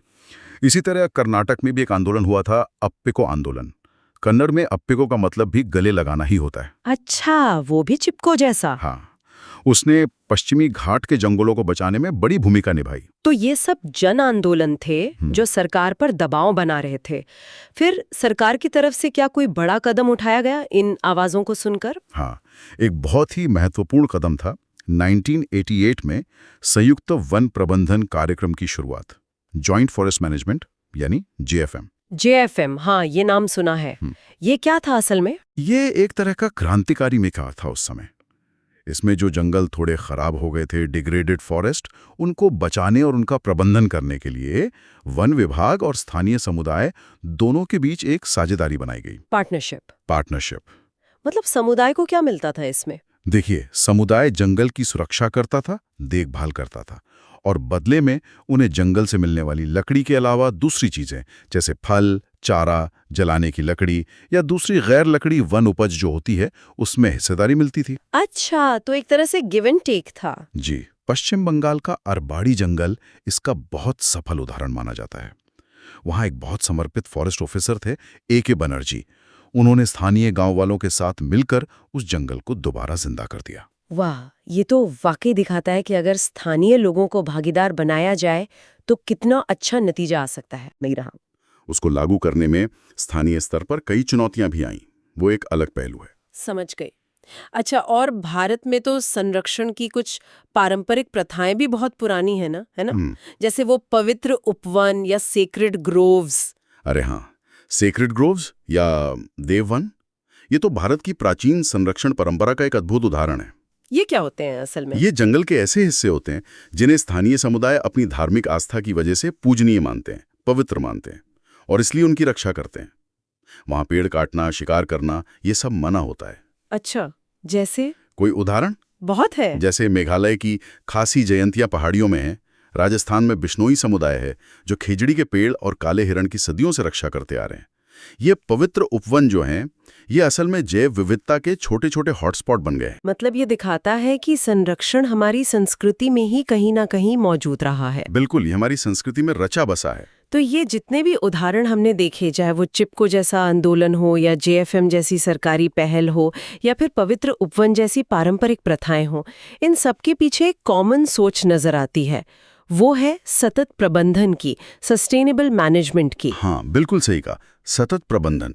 इसका मतलब यही है कि हम संसाधनों का, रिसोर्सेज का इस्तेमाल इस तरह से करें कि वो हमारी आज की ज़रूरतें भी पूरी करें और आने वाली पीढ़ियों के लिए भी सुरक्षित रहें, और ऐसा करते हुए पर्यावरण को कम से कम नुकसान पहुंचे। और इसमें क्या क्या शामिल होता है? इसमें देखिए, वनीकरण यानी पेड़ लगाना शामिल है, वन्य जीवों की जो लुप्त प्राय प्रजातियां हैं उनको बचाना शामिल है, और सबसे जरूरी जिसकी हम बात कर रहे हैं, स्थानीय समुदायों की सक्रिय भागीदारी, एक्टिव पार्टिसिपेशन। और हमारी राष्ट्रीय वन नीति भी शायद इसी पर जोर देती है। जी हाँ, भारत की जो राष्ट्रीय वन नीति है 1988 वाली, वो इसी सतत प्रबंधन पर जोर देती है, और उसका लक्ष्य भी यही है कि देश के करीब 1/3 मतलब 33% हिस्से पर वन क्षेत्र बना रहे।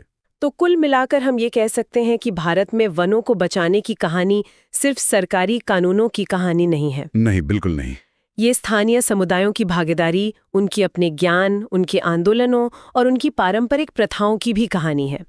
और प्रतियोगी परीक्षाओं के नजरिए से देखें तो चिपको, जेएफएम, पवित्र उपवन, सतत प्रबंधन, ये सारे कॉन्सेप्ट्स बहुत ही महत्वपूर्ण। जल, बिल्कुल। हमारे पास जल संसाधनों और उनकी कमी से जुड़े कुछ बहुत जरूरी नोट्स हैं। और ये विषय मतलब जो भी स्टूडेंट्स 10वीं बोर्ड, एसएससी या यूपीएससी की तैयारी कर रहे हैं, उनके लिए तो बहुत ही महत्वपूर्ण है। तो चलिए इस विषय को आज जरा गहराई से समझते हैं कि पृथ्वी पर इतना पानी होते हुए भी इस्तेमाल करने लायक पानी इतना कम क्यों है। और ये सिर्फ कमी की बात नहीं है, ये उसके प्रबंधन, उसके प्रदूषण और भविष्य की चुनौतियों को समझने के बारे में भी है। चलिए सबसे हैरान करने वाली बात से शुरू करते हैं। हाँ, पृथ्वी पर जो कुल पानी है उसमें से 97% तो वो समुद्रों में है, जो खारा है, मतलब किसी काम का नहीं। बिल्कुल। और 2% ग्लेशियरों में जमा हुआ है। तो बचा सिर्फ 1%। बस 1%। यही वो मीठा पानी है जो हमारे पीने, खेती और रोज के कामों के लिए उपलब्ध है। और यहाँ एक दिलचस्प बात यह है कि पानी एक नवीकरणीय संसाधन है। मतलब ये खत्म नहीं होता। एक तरह से हाँ, ये जो जल चक्र होता है, हाइड्रोलॉजिकल साइकिल। अच्छा, भाप बनकर ऊपर जाना, फिर बारिश बनकर नीचे आना। बिल्कुल, उससे ये खुद को साफ और रिसाइकिल करता रहता है। लेकिन असली समस्या है इसके बंटवारे की। वो कैसे? भारत का उदाहरण लेते हैं। हमारे पास दुनिया का सिर्फ 4% मीठा पानी है। सिर्फ 4%? हाँ, लेकिन हमें दुनिया की 17% आबादी का पेट भरना है। और ऊपर से ज्यादातर बारिश मॉनसून के कुछ ही महीनों में हो जाती है। एक मिनट, अगर पानी नवीकरणीय है, मतलब खुद ब खुद रिसाइकिल होता है, तो फिर हमें कमी का सामना करना ही क्यों पड़ रहा है? यही तो सबसे बड़ा सवाल है। और इसके कई बड़े कारण हैं। जैसे? पहला है अत्यधिक शोषण। मतलब जरूरत से ज्यादा इस्तेमाल? जी, बढ़ती आबादी और खासकर खेती की जरूरतों की वजह से जमीन के नीचे का पानी, मतलब भूजल, बहुत तेजी से निकाला जा रहा है। मैंने सुना है पंजाब, हरियाणा में तो हालत बहुत खराब है। खतरनाक रूप से। वहां भूजल का स्तर बहुत नीचे गिर गया है। और दूसरा कारण प्रदूषण होगा, है ना? बिल्कुल, उद्योगों से निकलने वाला कचरा, खेती के रसायन, और हमारे घरों का गंदा पानी भी। हाँ, बिना साफ किया हुआ सीवेज का पानी, ये सब हमारी नदियों जैसे गंगा और यमुना को प्रदूषित कर रहा है। तो इससे जो पानी उपलब्ध है भी, वो इस्तेमाल के लायक ही नहीं बचता। वो जहर बन जाता है। फिर आप शहरीकरण को देखिए, शहर बहुत ज्यादा पानी इस्तेमाल करते हैं। और उद्योग जैसे पावर प्लांट्स और कपड़ा मिलें रोज लाखों लीटर पानी इस्तेमाल भी करते हैं और उसे प्रदूषित भी करते हैं। तो इन सब का हम पर असर क्या पड़ता है, मतलब आम जीवन पर? असर बहुत गंभीर है। सबसे पहले तो खेती पर असर पड़ता है, जिससे खाद्य सुरक्षा को खतरा होता है। सही बात है। भूजल खत्म हो रहा है और साफ पानी की कमी से हैजा और टाइफाइड जैसी बीमारियां फैलती हैं। और वो जो राज्यों के बीच झगड़े होते हैं पानी को लेकर। हाँ, वो सबसे बड़ा सामाजिक संघर्ष है।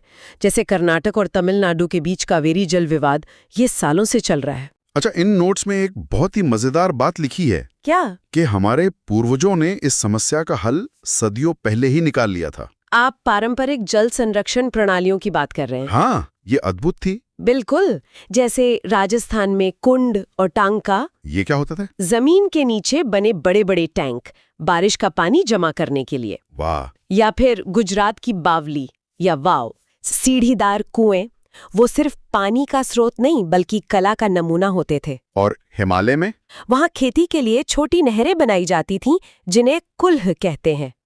ये प्रणालियां हमें सिखाती हैं कि प्रकृति के साथ मिलकर पानी की हर बूंद को कैसे बचाया जा सकता है। तो आज की इस पूरी चर्चा का सार ये है कि मीठा पानी बहुत सीमित है। जी। और पानी की कमी का कारण सिर्फ उसकी कम मात्रा नहीं, बल्कि उसका अत्यधिक शोषण, प्रदूषण और सबसे बढ़कर हमारा कुप्रबंधन है। और इसका समाधान भी हमारे पास ही है, हमारे पारंपरिक ज्ञान में छिपा हुआ। और जाते जाते एक विचार छोड़ जाते हैं।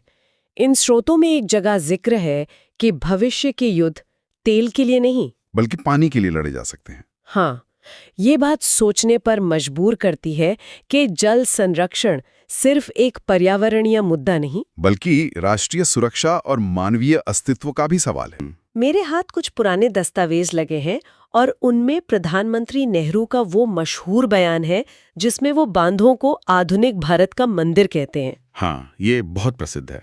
तो मैं सोच रही थी कि ये सिर्फ बांध नहीं थे, ये एक तरह से एक नए देश की आस्था के प्रतीक थे। बिल्कुल सही, एक प्रतीक। पर हर मंदिर की, हर आस्था की एक कीमत होती है। आज हम उसी सपने और उसकी कीमत को समझने की कोशिश करेंगे। इसके लिए हमें 1947 के दौर में लौटना होगा। सोचिए, एक नया देश है जो गरीबी और भुखमरी से जूझ रहा है। हाँ, और तब ये विचार आया कि इन बहती नदियों को बांधकर देश की किस्मत बदली जा सकती है। इसी को कहा गया बहुउद्देशीय परियोजनाएं। बहुउद्देशीय मतलब एक से ज्यादा उद्देश्य। जी। जैसे खेतों के लिए पानी, घरों के लिए बिजली और शायद बाढ़ से भी सुरक्षा। बिल्कुल, एक तीर से कई निशाने। और इसका असर कह सकते हैं किसी जादू जैसा था। अच्छा, कोई उदाहरण है इसका? भाखड़ा नांगल परियोजना को ही ले लीजिए। उसने पंजाब और हरियाणा की जो सूखी जमीन थी उसे इतना पानी दिया कि वो इलाका देश का अनाज का भंडार बन गया। ये तो कमाल है। और एक दिलचस्प बात और है, उसी बांध से पैदा होने वाली सस्ती बिजली ने वहां हजारों छोटे छोटे उद्योगों को जन्म दिया। तो इसलिए सिर्फ खेती नहीं, पूरी अर्थव्यवस्था ही बदल दी। वाह, मतलब ये सिर्फ सिंचाई तक सीमित नहीं था। और ये बिजली, ये बनती कैसे थी? सोचिए, नदी की पूरी ताकत को एक बहुत ही संकरे रास्ते से छोड़ा जाता है। अच्छा। वो पानी का जबरदस्त दबाव जब टरबाइन पर पड़ता है तो वो घूमने लगती है और बस उसी से बिजली बनती है। ओडिशा का हीराकुंड बांध आज भी यही काम कर रहा है। तो मतलब पानी से खेत हरे भरे हो गए, बिजली से शहर रोशन। लेकिन पानी का एक और रूप भी तो है, विनाशकारी, बाढ़ का। सही बात है। क्या इन मंदिरों ने उस विनाश को भी रोका? कोशिश तो यही थी। देखिए, दामोदर नदी को कभी बंगाल का शोक कहा जाता था। हाँ, मैंने पढ़ा है इसके बारे में। हर साल तबाही लाती थी। बिल्कुल। दामोदर घाटी परियोजना ने उस पर काफी हद तक लगाम लगाई। तो एक तरफ इन बांधों ने पानी के वरदान को बढ़ाया और दूसरी तरफ उसके अभिशाप को कम किया। ये तो कहानी का एक बहुत ही शानदार पहलू है। लेकिन जैसा हमने शुरू में कहा था, हर सपने की एक कीमत होती है। इन इतने बड़े बड़े बांधों की क्या कीमत चुकानी पड़ी? कीमत बहुत बड़ी थी और उसे चुकाया उन लोगों ने जिनके घर और खेत इन बांधों के पीछे जो जलाशय बने उनमें हमेशा के लिए डूब गए। सरदार सरोवर बांध का मामला देखिए। हजारों आदिवासी परिवारों को अपनी जमीन, अपना जंगल, मतलब अपनी पूरी दुनिया छोड़नी पड़ी। और शायद इसी दर्द से नर्मदा बचाओ आंदोलन का जन्म हुआ था। एकदम, जिसका नेतृत्व मेधा पाटकर ने किया। तो क्या हम ये कह सकते हैं कि जिन लोगों के गांव डूबे, उनके लिए ये विकास नहीं बल्कि एक तरह से विनाश था? यही तो इस कहानी का सबसे बड़ा द्वंद्व है। और सिर्फ यही नहीं, पर्यावरण को भी बहुत भारी नुकसान हुआ। जैसे कि हजारों एकड़ जंगल डूब गए, नदी का पूरा इकोसिस्टम तबाह हो गया। और कुछ विशेषज्ञ ये भी मानते हैं कि इतने बड़े जलाशयों के दबाव से उस इलाके में भूकंप का खतरा भी बढ़ जाता है। लेकिन यहाँ एक सवाल मेरे मन में आता है। उस वक्त, मतलब 1950 और 60 के दशक में, क्या विकास की जरूरत इतनी ज्यादा नहीं थी कि पर्यावरण की चिंता को नजरअंदाज करना एक मजबूरी जैसी थी? ये बहुत जरूरी सवाल है। उस समय देश की पहली प्राथमिकता भूखमरी और गरीबी से लड़ना थी। शायद उस दौर में पर्यावरण से ज्यादा जरूरी लोगों का पेट भरना समझा गया। लेकिन एक और समस्या थी जिसका अंदाजा शायद तब नहीं लगाया गया होगा। वो क्या थी? राज्यों के बीच पानी को लेकर झगड़े। कावेरी और कृष्णा गोदावरी जैसे विवाद आज भी सुर्खियों में रहते हैं। सही बात है। ये दिखाते हैं कि कैसे नदी का पानी राज्यों को आपस में लड़ा सकता है। बिल्कुल। तो कुल मिला के कहानी ये है कि इन मंदिरों ने देश को बहुत कुछ दिया, पर बहुत कुछ छीना भी। बहस ये नहीं है कि बांध अच्छे हैं या बुरे। नहीं, अब वो बहस पुरानी हो गई। शायद आज सवाल ये है कि विकास का मॉडल कैसा हो। बिल्कुल, आज सवाल ये है कि विकास कैसे हो और किसके लिए हो। क्या हम ऐसे तरीके खोज सकते हैं जिससे देश आगे भी बढ़े और किसी को अपनी जड़ों से भी ना उखड़ना पड़े? और यही सवाल हम अपने श्रोताओं के लिए भी छोड़ जाते हैं। भविष्य की बड़ी परियोजनाओं को बनाते समय हम विकास की रफ्तार और इंसानी जिंदगी के सम्मान के बीच वो संतुलन कैसे बना सकते हैं? सोचिएगा जरूर। ये भारत, जहां मॉनसून में कभी-कभी बाढ़ तक आ जाती है, वहां पानी की इतनी किल्लत क्यों है? सही बात है। मतलब ऐसा लगता है जैसे हम हजारों सालों से इस एक पहेली को सुलझाते आ रहे हैं। और आज हम इसी के कुछ कह सकते हैं पारंपरिक और आधुनिक जवाबों को खंगालेंगे। तो चलिए शुरू करते हैं। सबसे पहला सवाल तो यही आता है कि जब इतनी बारिश होती है तो पानी जाता कहाँ है? देखिए, इसका जवाब हमारी नजरों के ठीक सामने है। सोचिए, मॉनसून की ज्यादातर बारिश वो नदियों में बहती है और सीधे समुद्र में चली जाती है। मतलब इस्तेमाल होने से पहले ही बेकार हो जाती है। बिल्कुल। बेशकीमती पानी हमारी आंखों के सामने से गुजरकर बेकार हो जाता है। और इसी बहते पानी को रोकने की कला ही है वर्षा जल संचयन, या जिसे हम रेन वाटर हार्वेस्टिंग कहते हैं। तो ये सिर्फ जैसे हम सोचते हैं छत पर पानी इकट्ठा करने से कहीं ज्यादा है। कहीं ज्यादा। इसका असली मकसद है जमीन के नीचे के जल स्तर को वापस भरना, मतलब ग्राउंड वाटर रिचार्ज। अच्छा। जब हम बारिश का पानी जमीन में वापस भेजते हैं तो एक तरह से हम भविष्य के लिए एक बैंक अकाउंट बना रहे हैं। और शहरों में ये कैसे होता है? शहरों में इसका सबसे आम तरीका है रूफटॉप हार्वेस्टिंग। छत का पानी पाइप के जरिए सीधे एक टैंक में या फिर जमीन में बने एक सोखने वाले गड्ढे में जमा कर लिया जाता है। इसका कोई सफल उदाहरण है जहां इस एक नियम ने कोई बड़ा बदलाव किया हो? चेन्नई इसका सबसे बेहतरीन उदाहरण है। अच्छा, चेन्नई। जी, वहां सरकार ने हर इमारत के लिए रेन वाटर हार्वेस्टिंग जरूरी कर दिया। मतलब अनिवार्य? हाँ बिल्कुल, अनिवार्य। शुरू में लोगों ने थोड़ी आनाकानी की, लेकिन कुछ ही सालों में जो नतीजे आए वो चौंकाने वाले थे। शहर का भूजल स्तर काफी ऊपर आ गया। वाह, ये दिखाता है कि एक सही नीति कैसे पूरे शहर की प्यास बुझा सकती है। बिल्कुल। ये तो हुई आधुनिक शहरों की बात, जहां छतें हैं, पाइप हैं।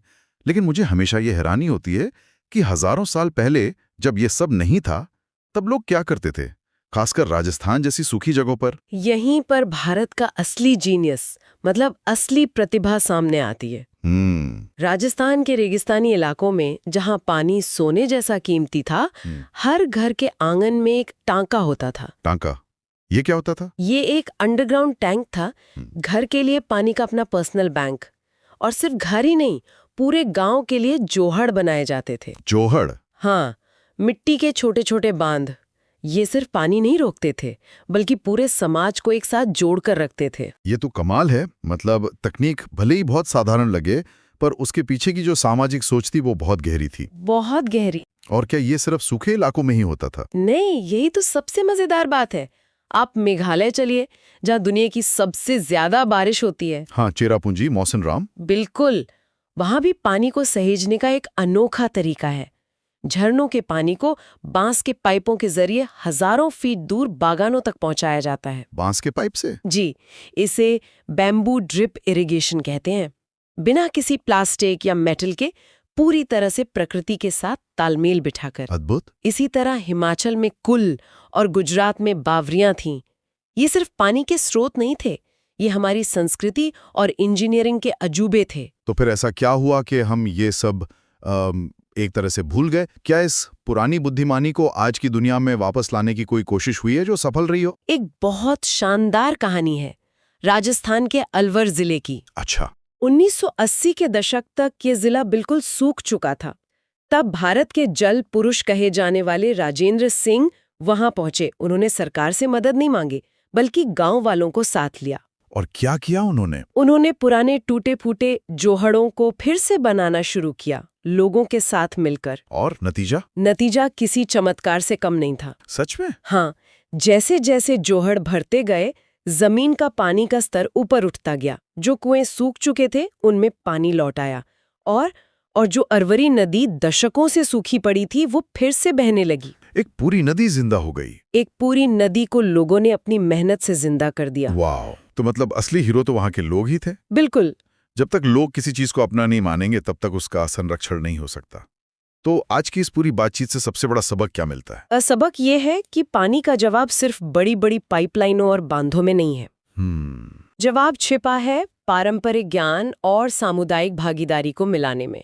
हमें चेन्नई की आधुनिक नीति भी चाहिए और अलवर का वो सामुदायिक जज्बा भी। एग्रीकल्चर की परतों को खोलेंगे। बिल्कुल। और देखिए, ये सिर्फ अर्थव्यवस्था की बात नहीं है। खेती तो भारत में जीने का एक तरीका है।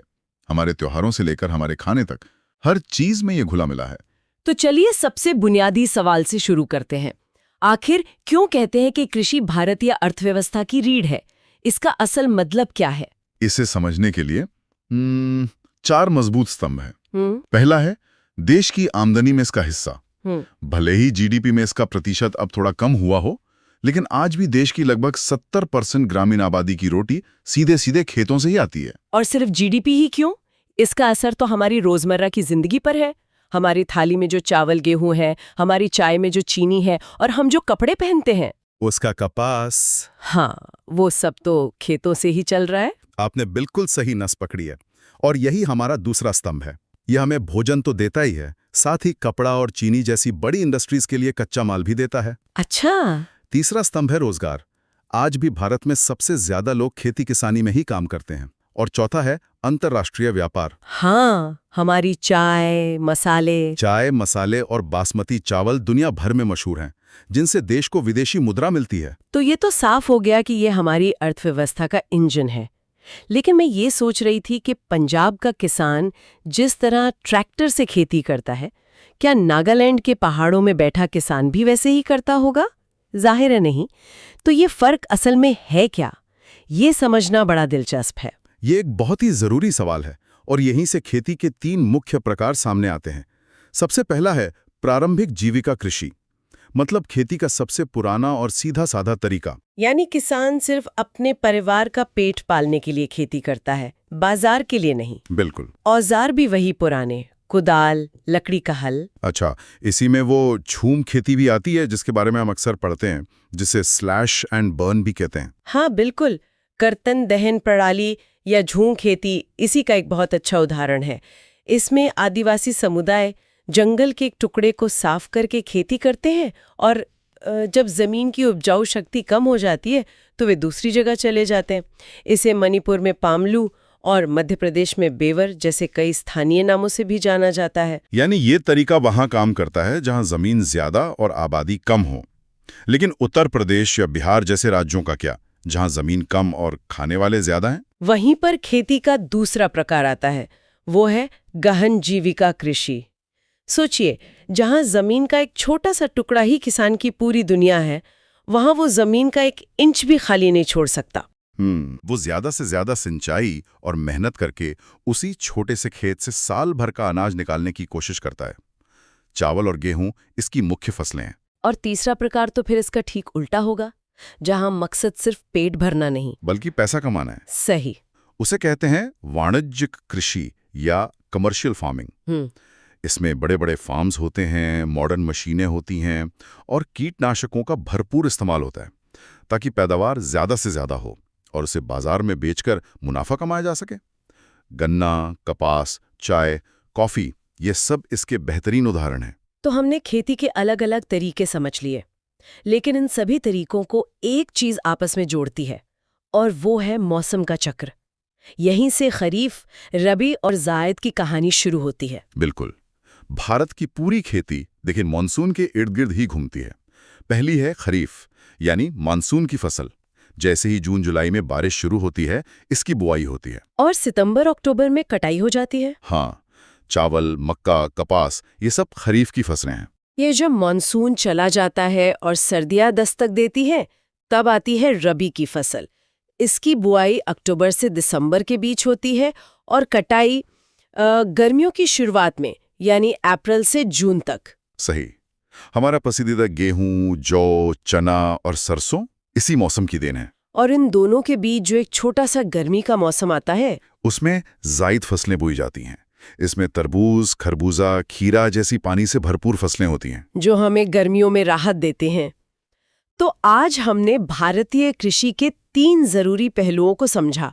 अर्थव्यवस्था में इसका महत्व, खेती के 3 अलग अलग तरीके और मौसम के साथ चलने वाली 3 फसल ऋतुएं। ये पूरा चक्र एक नाजुक संतुलन पर टिका है। और यहीं पर मैं एक सवाल छोड़ना चाहूँगा। हमने देखा कि हमारी खेती और हमारा जीवन मिट्टी, तापमान और सबसे ज़्यादा बारिश पर कितना निर्भर है। ऐसे में जब हम जलवायु परिवर्तन या क्लाइमेट चेंज की बात सुनते हैं तो ये सोचना कितना ज़रूरी हो जाता है कि इस बदलते मौसम का हमारे खेतों, हमारी फसलों और करोड़ों किसानों के जीवन पर क्या और कितना गहरा असर पड़ सकता है। भारत के सबसे पसंदीदा अनाज से, यानी चावल से। हाँ, चावल। ये भारत की सबसे बड़ी खरीफ फसल है। आप समझिए, देश की आधी से ज्यादा आबादी इसी पर निर्भर है। अच्छा। और इसे उगने के लिए चाहिए बहुत ज्यादा गर्मी और पानी। कितनी गर्मी और कितना पानी लगभग? सोचिए, लगभग 25 डिग्री सेल्सियस से ज्यादा का तापमान और बारिश भी बहुत भारी। ओह। इसलिए है पूर्वी और दक्षिणी भारत जैसे पश्चिम बंगाल, बिहार और जो तटीय इलाके हैं, वहाँ खूब उगता होगा। बिल्कुल। 1 मिनट, यहाँ मेरे मन में एक सवाल आ रहा है। हाँ, पूछिए। जब भी हम चावल की बात करते हैं तो पंजाब और हरियाणा का नाम सबसे पहले आता है। आता है। लेकिन वहाँ तो इतनी बारिश नहीं होती, फिर वहाँ चावल की इतनी खेती कैसे? क्या ये हमेशा से होता आया है? बहुत अच्छा सवाल है ये। नहीं, ये हमेशा से नहीं था। ये एक नई कहानी है। अच्छा। हाँ, और इस कहानी का नाम है हरित क्रांति। ओह, हरित क्रांति। पंजाब और हरियाणा में नहरों और ट्यूबवेल का एक जबरदस्त नेटवर्क है, मतलब सिंचाई की सुविधाएं। तो उस सिंचाई की वजह से वहाँ चावल उगाना मुमकिन हुआ। बिल्कुल। तकनीक ने वहाँ भूगोल की सीमाओं को काफी हद तक बदल दिया। लेकिन इसकी कोई कीमत भी तो चुकानी पड़ी होगी। हाँ, बिल्कुल। सबसे बड़ी कीमत यह है कि जमीन के नीचे पानी का स्तर बहुत तेजी से गिर रहा है। समझ गई। तो चावल को बहुत पानी चाहिए, लेकिन भारत के वो हिस्से जहाँ इतनी बारिश या सिंचाई नहीं है, वहाँ के लिए कौन सी फसल सबसे अहम है? वहाँ आता है गेहूं। गेहूं? हाँ, खासकर उत्तर और पश्चिमी भारत का मुख्य भोजन। ये एक रबी फसल है। मतलब इसे सर्दियों में बोते हैं? बिल्कुल। इसे सर्दियों की ठंडी और नम हवा पसंद है और पकते समय तेज खिली हुई धूप चाहिए। और पानी? इसे चावल के मुकाबले काफी कम पानी चाहिए, बस हल्की फुल्की बारिश ही काफी है। असल में हरित क्रांति का असली हीरो तो गेहूं ही था। अच्छा, इसी की वजह से देश अनाज के मामले में आत्मनिर्भर बन पाया। एकदम। आजकल मैं बाजार में देख रही हूँ कुछ पुराने अनाज जिन्हें मोटा अनाज कहते हैं। हाँ, मिलेट्स। हाँ, मिलेट्स, जैसे ज्वार, बाजरा, रागी, ये सब सुपर फूड के नाम से बिक रहे हैं। सही बात है। मुझे याद है बचपन में मेरी दादी रागी की रोटी बनाती थी और आज वही रागी महंगे हेल्थ स्टोर्स में मिल रही है। इनकी क्या कहानी है? हाँ, वक्त सच में बदल गया है। ये जो मोटे अनाज है ना, ये हमारे कृषि के असली सर्वाइवर हैं। सर्वाइवर मतलब ये बहुत कठोर फसलें हैं।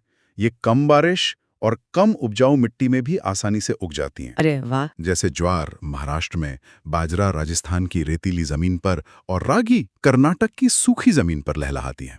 और इनमें पोषक तत्व भी बहुत होते हैं ना? हाँ, आयरन, कैल्शियम कूट कूट कर भरे होते हैं।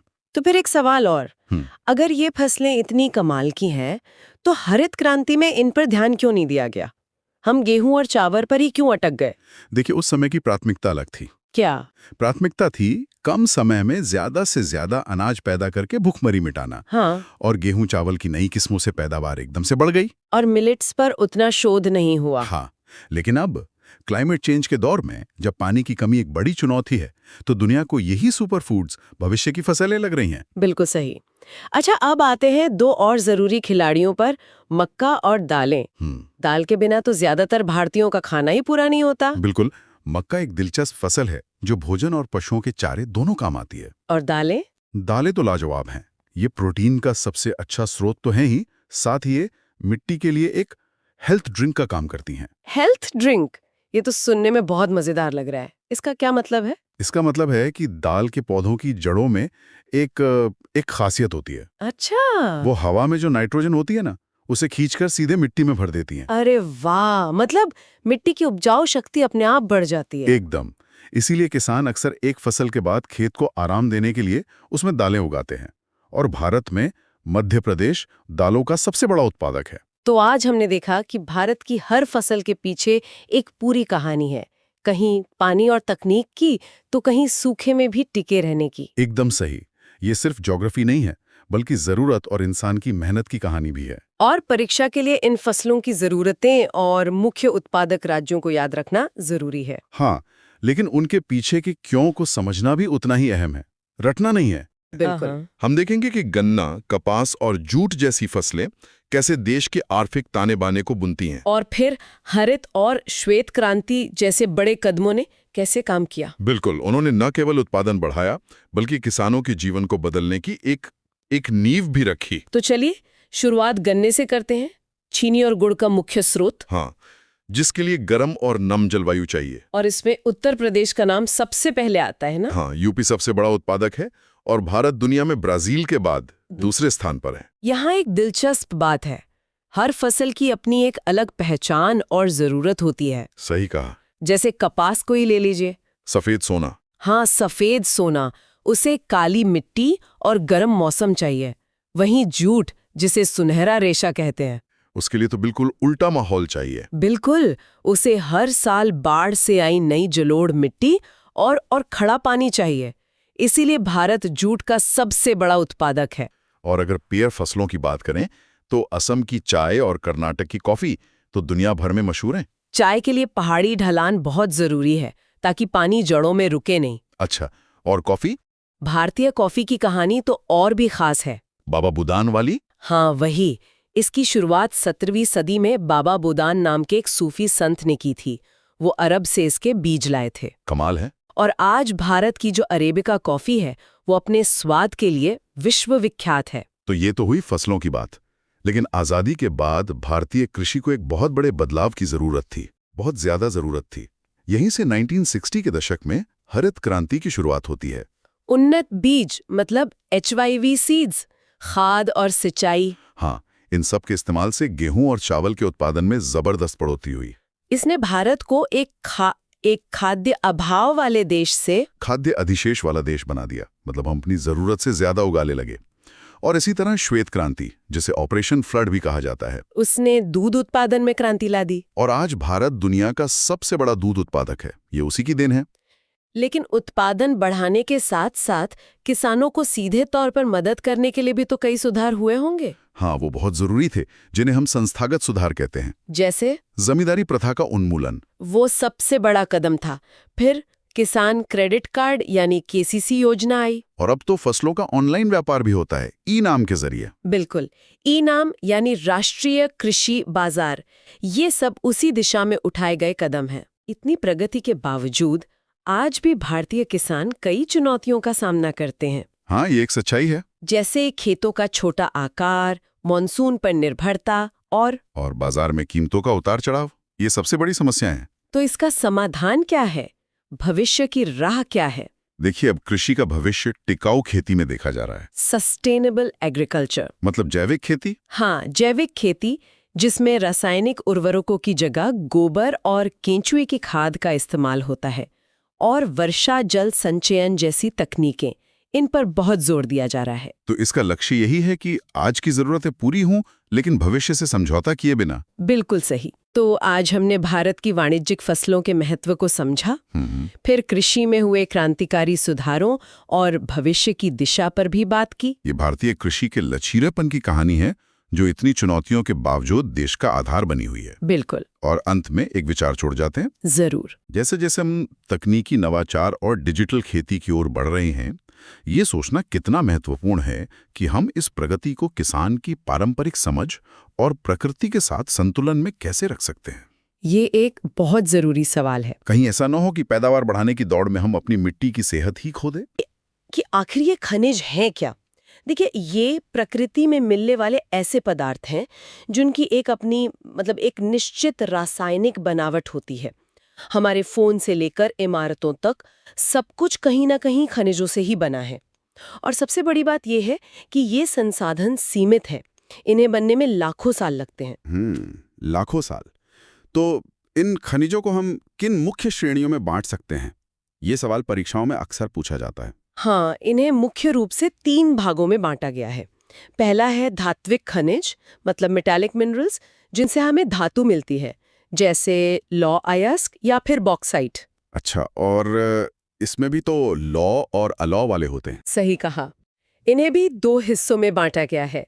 एक लौहयुक्त, मतलब फेरस, जिनमें लोहा होता है, और दूसरा अलौह यानी नॉन फेरस, जिनमें लोहा नहीं होता। ठीक है। फिर दूसरा प्रकार है अधात्विक खनिज, नॉन मेटालिक मिनरल्स, जिनमें धातु नहीं होती। बिल्कुल, जैसे चूना पत्थर हो गया या अभ्रक, जिसे माइका कहते हैं। और फिर तीसरी श्रेणी है ऊर्जा खनिज, यानी एनर्जी मिनरल्स, ठीक है। कोयला, पेट्रोलियम, जिनसे हमें ऊर्जा मिलती है। ये जानना भी काफी दिलचस्प है कि ये खनिज पृथ्वी के अंदर बनते कैसे हैं। देखिए, इनके बनने की कई प्रक्रियाएं हैं। एक जो मुख्य प्रक्रिया है वो है पिघले हुए मैग्मा का ठंडा होकर जम जाना। अच्छा। हाँ, इससे क्वार्ट्ज और अभ्रक जैसे खनिज बनते हैं। एक और प्रक्रिया है सतही चट्टानों का अपघटन, मतलब हजारों साल में धूप, बारिश से चट्टानों का टूटना, इससे बॉक्साइट बनता है। और जब ये बन जाते हैं तो इन्हें धरती से बाहर कैसे निकाला जाता है? उसके लिए खनन यानी माइनिंग की जाती है। इसके भी 3 प्रमुख तरीके हैं। 3 तरीके हैं। जी। पहला है विवृत खनन, जिसे ओपन कास्ट माइनिंग कहते हैं। ओके। ये तब होता है जब खनिज सतह के पास होते हैं, बस ऊपर की मिट्टी हटाकर उन्हें निकाल लिया। और अगर वो बहुत गहराई में हो तो फिर होता है कूप की खनन, यानी शाफ्ट माइनिंग। इसमें गहरी सुरंगें या कह सकते हैं कि खुदाने बनाकर उन तक पहुंचा जाता है। और पेट्रोलियम और गैस के लिए? उनके लिए तीसरा तरीका है प्रवेधन, मतलब ड्रिलिंग, जिसमें गहरे कुएं खोदे जाते हैं और तरल या गैस को बाहर निकाला जाता है। अब भारत पर ध्यान केंद्रित करते हैं। यहाँ सबसे महत्वपूर्ण खनिजों में से एक तो लौह अयस्क है, जिसे उद्योग की रीढ़ भी कहा जाता है। सही कहा आपने। भारत में बहुत उच्च कोटि का लौह अयस्क पाया जाता है, हेमेटाइट और मैग्नेटाइट।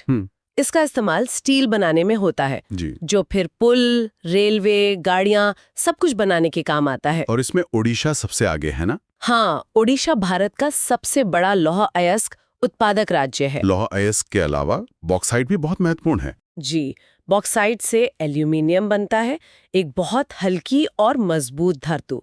हवाई जहाज, बर्तन, तार सब में इसका उपयोग होता है। और बॉक्साइट उत्पादन में भी ओडिशा ही सबसे आगे है। बिल्कुल, बॉक्साइट में भी ओडिशा का ही दबदबा है। तो आज की चर्चा से हमने खनिजों के प्रकार, उनके बनने की प्रक्रिया और फिर खनन के तरीकों को समझा, और साथ ही भारत के 2 प्रमुख खनिजों लौह अयस्क और बॉक्साइट के बारे में भी जाना। हाँ, स्विच ऑन करते ही जो बत्ती जलती है या जो गाड़ियां सड़कों पर दौड़ती हैं, इनको चलाने वाली शक्ति आखिर आती कहां से? सही सवाल है। तो आज हम इसी पहेली को सुलझाएंगे कि भारत की जमीन के नीचे ऐसे कौन से खजाने छिपे हैं जो एक तरह से पूरे देश को चला रहे हैं। और ये सवाल इसलिए जरूरी हो जाता है क्योंकि ये सिर्फ पत्थर या तेल के कुएं नहीं है, ये तो भारत की आर्थिक तरक्की की बुनियाद है। बिल्कुल। आज हम पारंपरिक ऊर्जा स्रोतों पर बात करेंगे, कोयला, पेट्रोलियम और प्राकृतिक गैस, जो आज भी देश के विकास का इंजन है। सही कहा। तो इससे पहले कि हम पेट्रोल और बिजली की बड़ी बड़ी बातों पर जाएं, एक ऐसी चीज से शुरू करते हैं जो हमारी आंखों के सामने होते हुए भी छिपी रहती है। अच्छा, मैं बात कर रहा हूं अबरक की, यानी माइका। सुनने में शायद थोड़ा साधारण लगे, पर इसकी कहानी कमाल की है। बिल्कुल। अबरक की खासियत, इसकी सबसे बड़ी खासियत इसकी परतें हैं, जो कागज से भी पतली हो सकती हैं। हाँ। और सबसे बड़ी बात, ये बिजली का कुचालक है, मतलब करंट को अपने अंदर से गुजरने नहीं देता। अच्छा। और कमाल तो ये है कि हमारे हर इलेक्ट्रॉनिक गैजेट, हर बल्ब के अंदर अबरक की एक छोटी सी परत होती है। जो उसे शॉर्ट सर्किट से बचाती है। एग्जैक्टली। वाह, मतलब जब हम अपने घर का बल्ब बदलते हैं या फोन इस्तेमाल करते हैं, तो उसमें भारत के किसी कोने की खदान का एक छोटा सा हिस्सा होता है। ये तो मैंने कभी सोचा ही नहीं था। और ऐसा ही एक और कह सकते हैं गुमनाम हीरो है चूना पत्थर, लाइमस्टोन। सीमेंट वाला? हाँ, ये सीमेंट उद्योग की रीढ़ है। इसके बना ना घर बनेंगे ना पुल, और साथ ही ये स्टील बनाने में एक फ्लक्स का काम करता है। फ्लक्स वो क्या होता है? मतलब एक क्लीनिंग एजेंट जो पिघले हुए लोहे से गंदगी और अशुद्धियों को बाहर निकालता है। अच्छा, तो ये तो वो खनिज जो देश का ढांचा बनाते हैं, सीमेंट और स्टील। लेकिन इस ढांचे को चलाने के लिए, इसमें जान फूंकने के लिए ऊर्जा चाहिए। और भारत में ऊर्जा की कहानी शुरू होती है काले सोने से, कोयला। कोयला। हाँ, और यहीं पर मतलब भारत की एक बड़ी ऊर्जा चुनौती छिपी है। वो कैसे? देखिए, कोयले की जो क्वालिटी है वो उसके कार्बन पर निर्भर करती है। जितना ज्यादा कार्बन, उतनी ज्यादा ऊर्जा और उतना ही कम धुआं। सबसे अच्छा कोयला होता है एंथ्रासाइट, जिसमें 95% तक कार्बन होता है। लेकिन मुश्किल ये है कि ये भारत में ना के बराबर है। अच्छा, सिर्फ जम्मू कश्मीर के कुछ इलाकों में है ना? बिल्कुल, सिर्फ वही मिलता है। एक मिनट, अगर हमारे पास सबसे अच्छा कोयला है ही नहीं, तो इसका मतलब हमारी इंडस्ट्री और पावर प्लांट हमेशा क्वालिटी से समझौता करते हैं, या फिर हम इसका कोई तोड़ निकालते हैं? यही तो दुविधा है। हम सबसे ज्यादा इस्तेमाल करते हैं बिट्यूमिनस कोयला। ओके। इसमें कार्बन तो ठीक ठाक होता है, लेकिन सल्फर जैसी अशुद्धियां भी ज्यादा होती हैं। और यही वजह है कि हमारे थर्मल पावर प्लांट्स प्रदूषण का एक बड़ा स्रोत बन जाते हैं। तो इसका तोड़ क्या है? इसका तोड़ या तो टेक्नोलॉजी से प्रदूषण को काबू करना है, या फिर अपनी ऊर्जा सुरक्षा के लिए महंगा, अच्छी क्वालिटी का कोयला दूसरे देशों से खरीदना। और ये मिलता कहाँ है? मैंने गोंडवाना क्षेत्रों के बारे में काफी सुना है। सही, भारत का ज्यादातर कोयला गोंडवाना चट्टानों में ही मिलता है। ये बहुत पुरानी है शायद। बहुत पुरानी। ये वो चट्टानें हैं जो करीब 25 करोड़ साल पहले बनी थीं। झारखंड का झरिया और पश्चिम बंगाल का रानीवंज, ये सब इसी विरासत का हिस्सा है। चलिए, कोयले ने तो हमारे कारखानों को शक्ति दी, लेकिन सड़कों पर जो करोड़ों गाड़ियां दौड़ रही हैं, उनकी रगों में तो तरल सोना बहता है। पेट्रोलियम। हम पेट्रोलियम पर कितने निर्भर हैं? पूरी तरह से। और हमारे तरल सोने का सबसे बड़ा खजाना जमीन पर नहीं, बल्कि समंदर में है। बम्बई हाई। हाँ, ये तो मैंने सुना है। ये है भारत के कुल उत्पादन का लगभग 2/3 हिस्सा देता है। इसके अलावा गुजरात और असम भी अहम है, और असम में ही भारत का सबसे पुराना तेल क्षेत्र है। डिगबोई। हाँ, डिगबोई। इसकी कोई कहानी है क्या? नाम बड़ा अजीब है। हाँ, कहानी बड़ी मजेदार है। कहते हैं कि 19वीं सदी में जब अंग्रेज वहां रेलवे लाइन बिछा रहे थे, तो उनके हाथियों के पैरों पर तेल जैसा कुछ लगा मिला। अच्छा। तो इसे देखकर एक कनाडाई इंजीनियर ने अपने मजदूरों से चिल्लाकर कहा, डिग बॉय डिग। अरे वाह, और वहीं से नाम पड़ गया डिगबोई। कमाल है। बिल्कुल। अच्छा, आजकल प्राकृतिक गैस की बहुत बात होती है। उसे एक स्वच्छ ईंधन कहा जाता है। इसमें कितनी सच्चाई है? इसे एक ब्रिज फ्यूल यानी एक पुल की तरह समझना चाहिए। Bridge fuel. हाँ, ये कोयले और तेल से काफी कम प्रदूषण करती है, लेकिन है तो ये भी एक जीवाश्म ईंधन ही। ये हमें पारंपरिक मतलब प्रदूषण फैलाने वाली ईंधनों से सौर और पवन ऊर्जा जैसे स्वच्छ भविष्य की तरफ ले जाने वाला एक जरूरी पुल है। कृष्णा गोदावरी बेसिन और मुंबई हाई इसके बड़े स्रोत हैं। तो इसका मतलब ये हुआ कि कोयला, तेल, गैस ये सब एक दिन खत्म हो जाएंगे, तो भविष्य क्या है? यहीं पर पारंपरिक और गैर पारंपरिक ऊर्जा का फर्क समझना होगा। ये सब पारंपरिक स्रोत हैं। सीमित है। हाँ, सीमित है और पर्यावरण के लिए हानिकारक भी। भविष्य तो गैर पारंपरिक स्रोतों का है, जैसे सौर ऊर्जा, पवन ऊर्जा, जो कभी खत्म नहीं होंगे। और साफ भी है। भारत धीरे धीरे इसी रास्ते पर आगे बढ़ रहा है, लेकिन अभी हमारी निर्भरता इन्हीं पारंपरिक खजानों पर है। तो आज हमने देखा कि कैसे करोड़ों साल पहले दबे हुए पेड़ पौधे और जीव आज कोयले और तेल के रूप में हमारे आधुनिक जीवन को शक्ति दे रहे हैं। ये एक अविश्वसनीय यात्रा है। इस पर सोचिएगा जरूर। जब हम एक बटन दबाकर बत्ती जलाते हैं तो हम अनजाने में उन पौधों और समुद्री जीवों की ऊर्जा का इस्तेमाल कर रहे होते हैं जो लाखों साल पहले धरती पर मौजूद थे। सही बात है। सवाल यह है कि क्या हम इस प्राचीन विरासत का सही इस्तेमाल कर रहे हैं? भारत की ऊर्जा। बिल्कुल। भारत के भविष्य की ऊर्जा एक तरफ वो संसाधन है जो खत्म हो रहे हैं और प्रदूषण भी फैला रहे हैं। हाँ, और दूसरी तरफ प्रकृति है जो हमें नए रास्ते दिखा रही है। क्योंकि जो पुराने तरीके हैं जैसे कोयला और पेट्रोल, वो अब ज्यादा दिन चलने वाले नहीं हैं। मतलब उस गाड़ी में तेल कम बचा है। सही कहा। तो यहीं से गैर पारंपरिक स्रोतों की जरूरत महसूस होती है। जी, यहीं से हमें नए साफ सुथरे रास्तों की तलाश शुरू करनी पड़ी। तो चलिए इन नए रास्तों को जरा टटोलते हैं। भारत की सबसे बड़ी ताकत शायद इसकी लोकेशन है। उष्णकटिबंधीय देश होना। हाँ, हम एक ऐसे सोलर गोल्ड जोन में हैं जहां साल के ज्यादातर दिन सूरज चमकता है।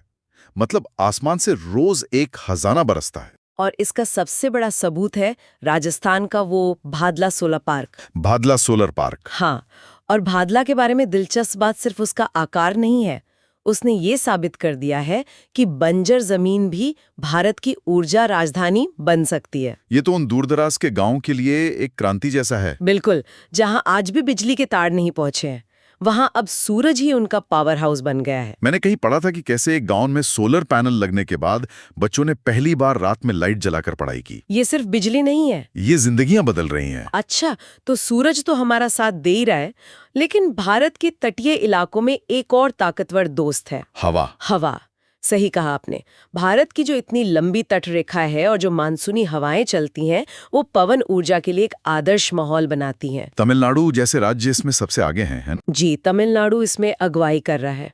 और पवन ऊर्जा की सबसे अच्छी बात यह है कि ये उस बंजर या तटीय जमीन का शानदार इस्तेमाल है जहां खेती करना मुश्किल होता है। मतलब जमीन का भी इस्तेमाल और मुफ्त की बिजली भी। बिल्कुल। और शहरों से दूर गांवों में तो एक और ही कमाल का जुगाड़ चल रहा है। बायोगैस। हाँ, बायोगैस। पशुओं के गोबर और रसोई के कचरे से, मतलब कचरे से कंचन वाली बात। बायोगैस की यही तो खूबी है, ये एक पूरा चक्र बनाता है। चक्र कैसे? देखिए, कचरे से गैस बनी जिससे चूल्हा जला, और जो पदार्थ पीछे बच गया वो खेतों के लिए बेहतरीन जैविक खाद बन गया। वाह, मतलब कुछ भी बर्बाद नहीं होता। सब कुछ काम आ जाता है। इन सब के अलावा एक और शक्तिशाली विकल्प है परमाणु ऊर्जा, यूरेनियम और थोरियम से बनने वाली ऊर्जा। और यहाँ एक हैरान करने वाली बात है, भारत के पास दुनिया का सबसे बड़ा थोरियम का भंडार है। सबसे बड़ा? जी, जो केरल की समुद्री रेत में छिपा है। ये भारत के लिए एक तरह से एक न्यूक्लियर जैकपॉट है जो भविष्य में हमारी ऊर्जा सुरक्षा की गारंटी बन सकता है। तारापुर और कल्पक्कम जैसे प्लांट्स का नाम तो सबने सुना ही है। बिल्कुल, ये प्लांट हमारी कोयले पर निर्भरता को बहुत कम कर सकते हैं। लेकिन ये एक ऐसी ताकत है जिसके साथ बहुत बड़ी जिम्मेदारी भी आती है। सुरक्षा और सावधानी की सबसे ऊपर। अच्छा, ये तो हुई ऊर्जा पैदा करने की बात। लेकिन इन सब चीजों को बनाने के लिए, चाहे सोलर पैनल हो या न्यूक्लियर प्लांट, हमें खनिजों की जरूरत पड़ती है। और यहाँ एक बड़ी समस्या सामने आती है। हाँ, और समस्या ये है कि ये खनिज सीमित है, लिमिटेड है। इन्हें बनने में लाखों साल लगते हैं। बिल्कुल, ये ऐसा है जैसे हम अपनी पुश्तैनी तिजोरी एक ही दिन में खाली कर दें। अगर आज हमने सब कुछ इस्तेमाल कर लिया तो आने वाली पीढ़ियों के लिए क्या बचेगा? ये तो वाकई ये गंभीर सवाल है। तो फिर इसका हल क्या है? हम इस खजाने को लूटने से कैसे रोक सकते हैं? इसके लिए 3 मुख्य रास्ते हैं। पहला है पुनर्चक्रण। पुनर्चक्रण मतलब रिसाइकलिंग। हाँ, रिसाइकलिंग। लोहा, एल्यूमिनियम, तांबा जैसी धातुओं को बार बार पिघलाकर इस्तेमाल करना। ठीक है। और दूसरा? दूसरा है विकल्पों का इस्तेमाल। जैसे आज हम बातचीत के लिए तांबे के तार की जगह फाइबर ऑप्टिक केबल इस्तेमाल कर रहे हैं। सही बात है। और तीसरा तरीका? तीसरा है सतत खनन। सतत खनन। इसका ठीक मतलब क्या है? इसका मतलब है कि हम माइनिंग की ऐसी टेक्नोलॉजी अपनाएं जिससे बर्बादी कम से कम हो। और द डीप डाइव में आपका स्वागत है। हम सब मेक इन इंडिया के बारे में सुनते हैं कि देश को एक मैन्युफैक्चरिंग हब बनाना है। बिल्कुल। पर इसका असली मतलब क्या है? बिल्कुल। और क्यों इन्हें किसी भी देश की अर्थव्यवस्था की, आप कह सकते हैं, रीढ़ कहा जाता है? मैन्युफैक्चरिंग का सीधा सा मतलब है कच्चे माल से कोई ज्यादा कीमती चीज बनाना। अच्छा। जैसे खेत से गन्ना आया और फैक्ट्री में उसकी चीनी बन गई, तो जाहिर है गन्ने से ज्यादा चीनी की कीमत है। यही मैन्युफैक्चरिंग का समझिए जादू है। यानी वैल्यू एडिशन। जी। ये तो सिर्फ शुरुआत है। सोचिए, हम जो स्मार्टफोन इस्तेमाल करते हैं, हाँ, उसमें कितने तरह के उद्योग एक साथ काम करते होंगे।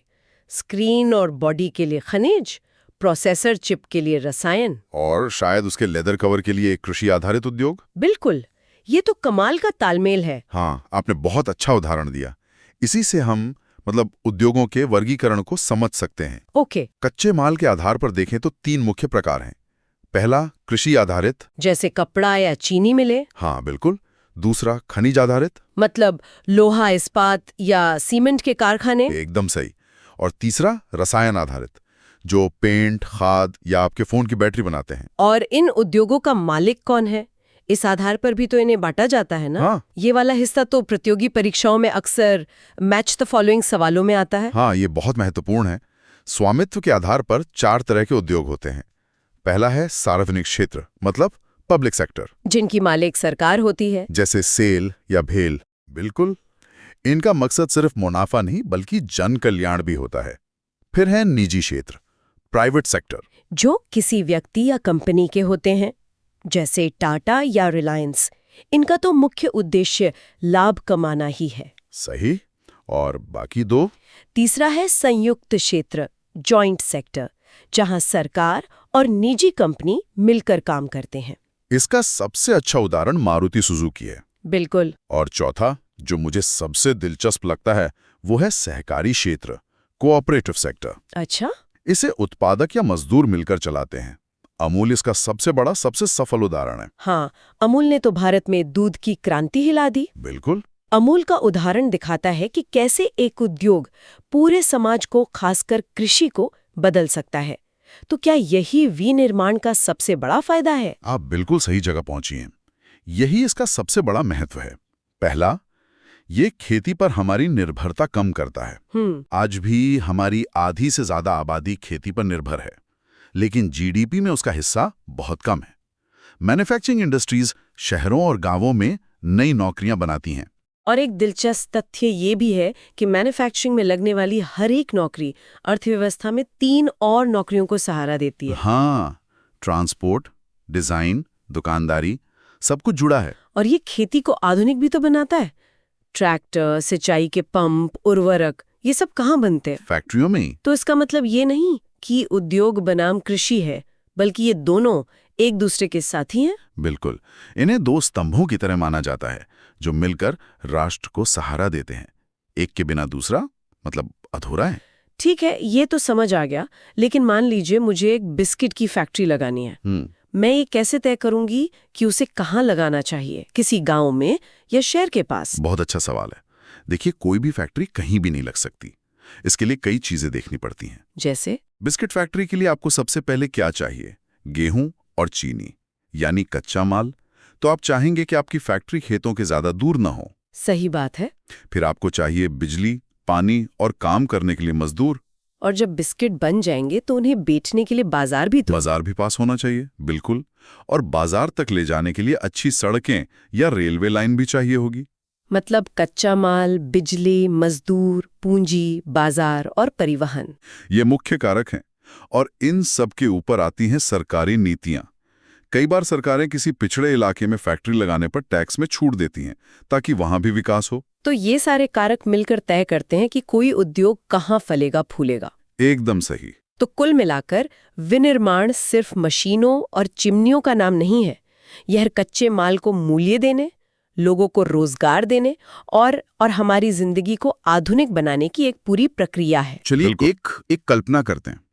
मान लीजिए किसी देश को बिल्कुल शुरुआत से बनाना हो, तो सबसे पहले क्या चाहिए होगा? मेरे ख्याल से एक ढांचा, है ना? एक मजबूत ढांचा। हाँ, लोहे और स्टील का। फिर दीवारें और सड़कें बनाने के लिए सीमेंट, फिर लोगों के लिए कपड़े, और उन्हें एक जगह से दूसरी जगह ले जाने के लिए गाड़ियां। बिल्कुल। ये सोचने का एक बहुत ही दिलचस्प तरीका है। और आज हम जिन पहलुओं पर बात कर रहे हैं वो भारत की कहानी इन्हीं चीजों से बताते हैं। स्टील, कपड़ा, सीमेंट और ऑटोमोबाइल, मतलब वो बड़े उद्योग जो देश की रीढ़ हैं। तो चलिए इसी ढांचे से, मतलब लौह और इस्पात उद्योग से ही शुरू करते हैं। जरूर। ये तो हर जगह है, हमारी गाड़ियों से लेकर हमारे घरों तक। लेकिन इसे आधारभूत उद्योग कहने के पीछे एक गहरी वजह है। बिल्कुल। और वजह यह है कि ये बाकी सभी उद्योगों को कच्चा माल देता है। इंजीनियरिंग हो, निर्माण हो, रक्षा हो, सब इसी पर निर्भर हैं। पर एक मजे की बात है। क्या? भारत में दुनिया का चौथा सबसे बड़ा कोयले का भंडार है। फिर भी स्टील बनाने के लिए हमें खास किस्म का कोकिंग कोल बाहर से मंगाना पड़ता है। अच्छा। हाँ, ये इस उद्योग का सबसे बड़ा विरोधाभास है। हाँ। कोकिंग कोल के बिना भट्टी में वो जरूरी तापमान पैदा करना बहुत मुश्किल है। और शायद इसीलिए ज्यादातर स्टील प्लांट, हाँ, जमशेदपुर, भिलाई, दुर्गापुर, ये सब खदानों के पास ही बसे हैं। पर मेरा एक सवाल है। पूछिए। ये समस्याएं जैसे कोकिंग कोल की ऊंची लागत या पुरानी तकनीक, ये तो दशकों से हैं। हम इन्हें आज तक पूरी तरह सुलझा क्यों नहीं पाए? ये एक बहुत बड़ा मुद्दा है। इसमें भारी निवेश, नीतिगत बदलाव और टेक्नोलॉजी अपग्रेडेशन की जरूरत है, जो एक धीमी प्रक्रिया है। लेकिन चलिए इस भारी भरकम उद्योग से हटकर एक ऐसे उद्योग की बात करते हैं जो हम सबके और करीब है। कपड़ा उद्योग। हाँ, सूती वस्त्र उद्योग। कृषि के बाद शायद सबसे ज्यादा रोजगार यही देता है। मैंने सुना है कोयम्बटूर को दक्षिण भारत का मैनचेस्टर कहा जाता है। पर मैनचेस्टर ही क्यों? कोई और शहर क्यों नहीं? बहुत अच्छा सवाल है। देखिए, औद्योगिक क्रांति के दौरान इंग्लैंड का मैनचेस्टर शहर दुनिया में सूती कपड़ा मिलों का सबसे बड़ा केंद्र था। ओके। ठीक उसी तरह आज कोयम्बटूर भारत के टेक्सटाइल बिजनेस का एक बहुत बड़ा गढ़ बन गया है। इसलिए ये तुलना की जाती है। दिलचस्प है। और कपड़ों में ही एक और खास चीज है, जूट, जिसे गोल्डन फाइबर भी कहते हैं। हाँ, उसके सुनहरे रंग और आर्थिक मूल्य की वजह से। मुझे ये बात हैरान करती है कि भारत की लगभग सारी जूट मिलें पश्चिम बंगाल में हुगली नदी के किनारे ही क्यों हैं? आज के जमाने में तो फैक्ट्री कहीं भी लग सकती है। क्योंकि जूट उद्योग सिर्फ एक फैक्ट्री नहीं, बल्कि आप समझिए एक पूरा इकोसिस्टम है। इकोसिस्टम कैसे? उसे जूट उगाने के लिए खास जलोढ़ मिट्टी चाहिए, प्रोसेसिंग के लिए नदी का ढेर सारा पानी, सस्ता श्रम, और तैयार माल को बाहर भेजने के लिए बंदरगाह। बिल्कुल। और ये सब कुछ हुगली के किनारे मिलता है। जूट की तरह ही एक और उद्योग है जिसकी पूरी कहानी गन्ने के खेतों से शुरू होती है। चीनी उद्योग। हाँ, और यहाँ भी मिले खेतों के पास ही होती हैं। और इसकी वजह बड़ी सीधी है। गन्ना कटने के बाद जितनी देर रखी रहती है उसमें चीनी की मात्रा, मतलब सुक्रोज, वो कम होने लगती है। अच्छा, तो ढुलाई में समय बचाने के लिए मिले खेतों के पास ही लगाई जाती हैं। एकदम सही। पहले उत्तर प्रदेश इसका सबसे बड़ा उत्पादक था, पर अब महाराष्ट्र जैसे राज्य आगे निकल रहे हैं। तो हमने देश का ढांचा बना लिया, उसे कपड़े पहना दिए। अब इसे जोड़ने और आगे बढ़ाने वाली चीजों की बात करते हैं। सीमेंट, रसायन और ऑटोमोबाइल। हाँ, ये तीनों आज के भारत की तस्वीर बनाते हैं। देखिए, सीमेंट के बिना सड़कें, पुल, घर कुछ नहीं बन सकता। सही बात है। रसायन उद्योग की वजह से भारत को दुनिया की फार्मेसी कहा जाता है, और उर्वरक हमारी खेती का आधार है। और फिर आता है ऑटोमोबाइल उद्योग, जो अब सिर्फ कार और ट्रक नहीं बना रहा। नहीं, अब तो भारत इलेक्ट्रिक वाहनों का एक बड़ा केंद्र बनने की तैयारी में है। हाँ, गुरुग्राम से पुणे और चेन्नई तक ये उद्योग बहुत तेजी से बदल रहा है और लाखों नौकरियां पैदा कर रहा है। तो अगर हम इन सब को जोड़कर देखें तो एक पूरी तस्वीर बनती है। स्टील और सीमेंट देश का शरीर बनाते हैं, कपड़ा उद्योग उसे पहनावा देता है, और ऑटोमोबाइल उद्योग उसे गति देता है। बिल्कुल, ये सब मिलकर ही भारत की औद्योगिक कहानी लिखते हैं। आज हम इस तरह से इस किताब के साथ चलेंगे और पता लगाएंगे कि फैक्ट्री के गेट से निकलने के बाद ये प्रदूषण कहाँ-कहाँ और कैसे-कैसे फैलता है। हाँ, और ये एक ऐसा विषय है जिसे अक्सर विकास की चकाचौंध में अनदेखा कर दिया जाता है। सही बात है। एनसीईआरटी की एक चेतावनी यहाँ बहुत मायने रखती है। वो कहती है कि बिना जिम्मेदारी के उद्योग विनाश बन जाते हैं। विनाश। आज हम इसी विनाश के रूपों और उसके समाधानों की पड़ताल करेंगे। ठीक है, तो चलिए पड़ताल शुरू करते हैं। एनसीईआरटी इस प्रदूषण को मुख्य रूप से 6 हिस्सों में बांटता है। 6 हिस्सों में, हाँ। 4 तो वो हैं जिनके बारे में हम सुनते रहते हैं, वायु, जल, भूमि और ध्वनि। हाँ। लेकिन 2 और हैं जो छिपे हुए दुश्मन की तरह हैं। तापीय मतलब गर्मी से जुड़ा प्रदूषण और रेडियोधर्मी प्रदूषण। बिल्कुल। शुरुआत हवा से करते हैं। हाँ, हवा से।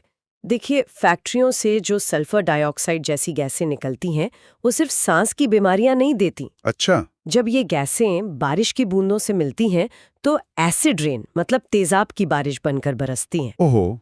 इसका असर हम ताजमहल जैसे हमारे ऐतिहासिक धरोहरों पर देख सकते हैं, जिनका संगमरमर धीरे धीरे पीला पड़ रहा है। मतलब फैक्ट्री का धुआं आसमान से हमारी विरासत को मिटाने वापस आता है। तो ये धुआं सिर्फ हवा ही नहीं बल्कि बारिश के जरिए वापस जमीन। बिल्कुल, और पानी को भी खराब कर रहा है। हाँ, वही। और जब बात सीधे पानी की हो तो फैक्ट्रियों का असर तो और भी भयावह है। भयावह इसलिए क्योंकि कपड़ा और चमड़ा फैक्ट्रियों से निकले लेड और मर्क्यूरी जैसे जहरीले रसायन सीधे नदियों में जाते हैं, बिना किसी ट्रीटमेंट के। ज्यादातर मामलों में। हाँ, एनसीईआरटी में एक आंकड़ा है कि भारत की लगभग 70% सतह का पानी प्रदूषित हो चुका है। 70%। और ये जहर पानी में पल रही मछलियों के शरीर में जमा होता है और फिर उन मछलियों के जरिए घूमकर वापस हमारे खाने की थाली में आ जाता है। अरे बाप रे। ये एक ऐसा पूरा साइकिल है जिसे उद्योग शुरू करते हैं लेकिन भुगतना आम इंसान को पड़ता है। ये तो बहुत ही भयानक है। मतलब हम तरक्की के नाम पर खुद को ही धीरे धीरे जहर दे रहे हैं। अच्छा, बात करते हैं भूमि और ध्वनि प्रदूषण की। फैक्ट्रियों का कचरा जमीन को बंजर बना रहा है, ये तो हम समझते हैं, लेकिन ध्वनि प्रदूषण वो अदृश्य है, शायद उतना ही खतरनाक है ना? सही कहा, बहुत खतरनाक है। एनसीईआरटी बताता है कि मशीनों का लगातार शोर सिर्फ बहरापन ही नहीं बल्कि हाई ब्लड प्रेशर और मानसिक तनाव की भी एक बड़ी वजह है। अच्छा। और इसी के साथ वो 2 छिपे हुए दुश्मन भी हैं, तापीय और रेडियोधर्मी। हाँ, पावर प्लांट से निकला खौलता हुआ पानी जब नदी में जाता है तो वहां के जलीय जीवन को एक झटके में खत्म कर देता है। और न्यूक्लियर कचरा? उसका खतरा तो हजारों साल तक बना रहता है, जिससे कैंसर जैसी बीमारियां होती हैं। तो जब समस्या इतनी बड़ी और इतने सारे डायमेंशंस वाली है तो समाधान क्या है? एनसीईआरटी कुछ उपाय तो बताता है, जैसे ट्रीटमेंट प्लांट लगाना। लेकिन क्या ये समाधान खासकर छोटे उद्योगों के लिए बहुत महंगे और मुश्किल नहीं है? ये एक बहुत जरूरी सवाल है और एनसीईआरटी इसके लिए साफ रास्ते बताता है। जैसे वायु प्रदूषण के लिए फैक्ट्रियों में इलेक्ट्रोस्टैटिक प्रेसिपिटेटर यानी ESPs लगाना, ये एक तरह से हवा के लिए हाई टेक वैक्यूम क्लीनर है। Vacuum cleaner? हाँ, जो धुएं से 99% तक खतरनाक कणों को खींच लेते हैं। अच्छा, और पानी के लिए? पानी के लिए एफ्लुएंट ट्रीटमेंट प्लांट यानी ETPs हैं। तो देखिए, चुनौती तकनीक की नहीं है, तो फिर किस चीज की है? उसे लागू करने की इच्छा शक्ति की है। असल में किताब का सार ये है कि प्रदूषण रोकने की तकनीक मौजूद है, असली कमी उसे अपनाने और नियमों को सख्ती से लागू करने में है। यानी भारत के विशाल रोड नेटवर्क पर गहराई से बात करेंगे। सवाल ये है कि किसी देश के अर्थव्यवस्था को आखिर जिंदा क्या रखता है? ये बहुत अच्छा सवाल है। देखिए, जैसे हमारे शरीर में नसें होती हैं जो खून को हर हिस्से तक पहुंचाती हैं, ठीक वैसे ही किसी देश के लिए ट्रांसपोर्ट और कम्युनिकेशन सिस्टम होता है। मतलब ये लोगों को, सामान को, यहाँ तक कि विचारों को भी जोड़ते हैं। जी, सोचिए इनके बिना क्या होगा? किसान अपनी फसल कैसे बेचेगा? फैक्ट्रियों तक कच्चा माल कैसे पहुंचेगा? सही बात है। ये सिर्फ सड़कें या तार नहीं है, ये तो वो धागे हैं जो कह सकते हैं उत्पादकों को उपभोक्ताओं से जोड़ते हैं। एकदम। आप सोचिए, पंजाब का एक किसान अपनी गेहूं तमिलनाडु में बेच पाता है, या सूरत की एक कपड़ा मिल को महाराष्ट्र से कपास मिल जाती है। ये सब ट्रांसपोर्ट की वजह से ही तो मुमकिन है। तो ये छोटे छोटे लोकल बाजारों को एक बहुत बड़े नेशनल मार्केट में बदल देता है। हाँ बिल्कुल। पर यहाँ एक सवाल मेरे मन में आता है। भारत के पास दुनिया के सबसे बड़े रेलवे नेटवर्क्स में से एक है, तो फिर भी हम सड़कों पर इतने निर्भर क्यों हैं? देखिए, ये बात सही है कि हमारा रेलवे नेटवर्क बहुत बड़ा है, लेकिन सड़कों की कुछ अपनी खासियतें हैं। सबसे बड़ी बात है फ्लेक्सिबिलिटी। मतलब door to door service. Train आपको एक स्टेशन से दूसरे स्टेशन तक ले जाएगी, पर आपके घर तक या फैक्ट्री के गेट तक तो सड़क ही पहुंचाएगी, है ना? हाँ, ये तो है। इसीलिए कहते हैं कि हर सफर की पहली और आखिरी कड़ी सड़कें ही हैं। बिल्कुल, और खासकर पहाड़ी या दूर दराज के इलाकों के लिए तो सड़कें ही एकमात्र सहारा है। रेलवे हर जगह नहीं पहुंच सकता। विशाल रोड नेटवर्क को थोड़ा और समझते हैं। इसे कुछ हिस्सों में बांटा गया है, सही है? जी, इसे हम क्षमता और महत्व के हिसाब से कई हिस्सों में बांट सकते हैं। सबसे पहले आते हैं नेशनल हाईवे यानी NH, है ना? हाँ, ये मेन आर्टरीज हैं। ये राज्यों की राजधानियों, बड़े शहरों और बंदरगाहों को जोड़ते हैं। इनका रखरखाव NHAI करती है। NHAI यानी national highways authority of India. जी। फिर आते हैं स्टेट हाईवेज, जो राज्यों के अंदर शहरों को जोड़ते हैं। उसके बाद जिला सड़कें और फिर ग्रामीण सड़कें। ग्रामीण सड़कें मतलब जो प्रधानमंत्री ग्राम सड़क योजना के तहत बनती हैं। हाँ, वही। और एक और बहुत जरूरी कैटेगरी है सीमांत सड़कें, जिन्हें बॉर्डर रोड्स कहते हैं। अच्छा, ये BRO बनाती है, बॉर्डर रोड्स ऑर्गेनाइजेशन। बिल्कुल। ये लद्दाख और अरुणाचल प्रदेश जैसे सीमावर्ती इलाकों में सुरक्षा और पर्यटन दोनों के लिए बहुत जरूरी है। और इन्हीं नेटवर्क्स को मॉडर्न बनाने के लिए कुछ बहुत बड़े प्रोजेक्ट्स भी हुए हैं। इसमें सबसे बड़ा नाम तो शायद स्वर्णिम चतुर्भुज का है। हाँ, गोल्डन क्वाड्रिलैटरल। जी। ये एक बहुत बड़ा सुपर हाईवे नेटवर्क है जो देश के 4 महानगरों को जोड़ता है। दिल्ली, मुंबई, चेन्नई और कोलकाता। जी। एक चतुर्भुज के आकार में। और इसके अलावा उत्तर दक्षिण और पूर्व पश्चिम कॉरिडोर भी हैं। श्रीनगर से कन्याकुमारी और सिलचर से पोरबंदर तक। हाँ, इन प्रोजेक्ट्स ने वाकई यात्रा के समय को बहुत कम कर दिया है और व्यापार को एक नई रफ्तार दी है। तो ये साफ है कि सड़कें, खासकर ये बड़े हाईवे और एक्सप्रेसवे, देश की अर्थव्यवस्था की रीढ़ की हड्डी हैं। बिल्कुल, ये विकास को देश के कोने कोने तक पहुंचाने का काम करती हैं। तो हमने देखा कि ये सड़कें सिर्फ कंक्रीट की पट्टियां नहीं हैं। नहीं, बिल्कुल नहीं। और इस चर्चा को खत्म करने के लिए एक विचार ये है कि सड़कें सिर्फ जगहों को नहीं जोड़ती, वो लोगों को, संस्कृतियों को, बाजारों को और सपनों को भी जोड़ती हैं। ये वो रास्ते हैं जिन पर चलकर एक राष्ट्र आगे बढ़ता है। कैसे? हाँ, रेलवे से। इन्हें अक्सर कहा जाता है स्टील के वो धागे जो भारत को एक राष्ट्र में पिरोते हैं। 1853 में मुंबई से ठाणे तक एक छोटी सी शुरुआत हुई थी और आज देखिए ये देश के कोने कोने तक पहुंच चुके हैं। और यहाँ दिलचस्प बात यह है कि ये सिर्फ सामान या लोगों को नहीं ढोते। अच्छा। रेलवे ने असल में राष्ट्रीय एकता बनाने, उद्योगों को बढ़ावा देने, मतलब यहाँ तक कि शहरों को बसाने में भी बहुत बड़ी भूमिका निभाई है। तो ये सिर्फ परिवहन का जरिया नहीं है? नहीं, बिल्कुल नहीं। ये एक तरह से राष्ट्र निर्माण का एक औजार रहा है। सही बात है। लेकिन ये नेटवर्क पूरे देश में एक जैसा तो नहीं फैला है। नहीं। जैसे उत्तरी मैदानों में तो पटरियों का जाल बिछा है, पर हिमालय या उत्तर पूर्व में बहुत कम।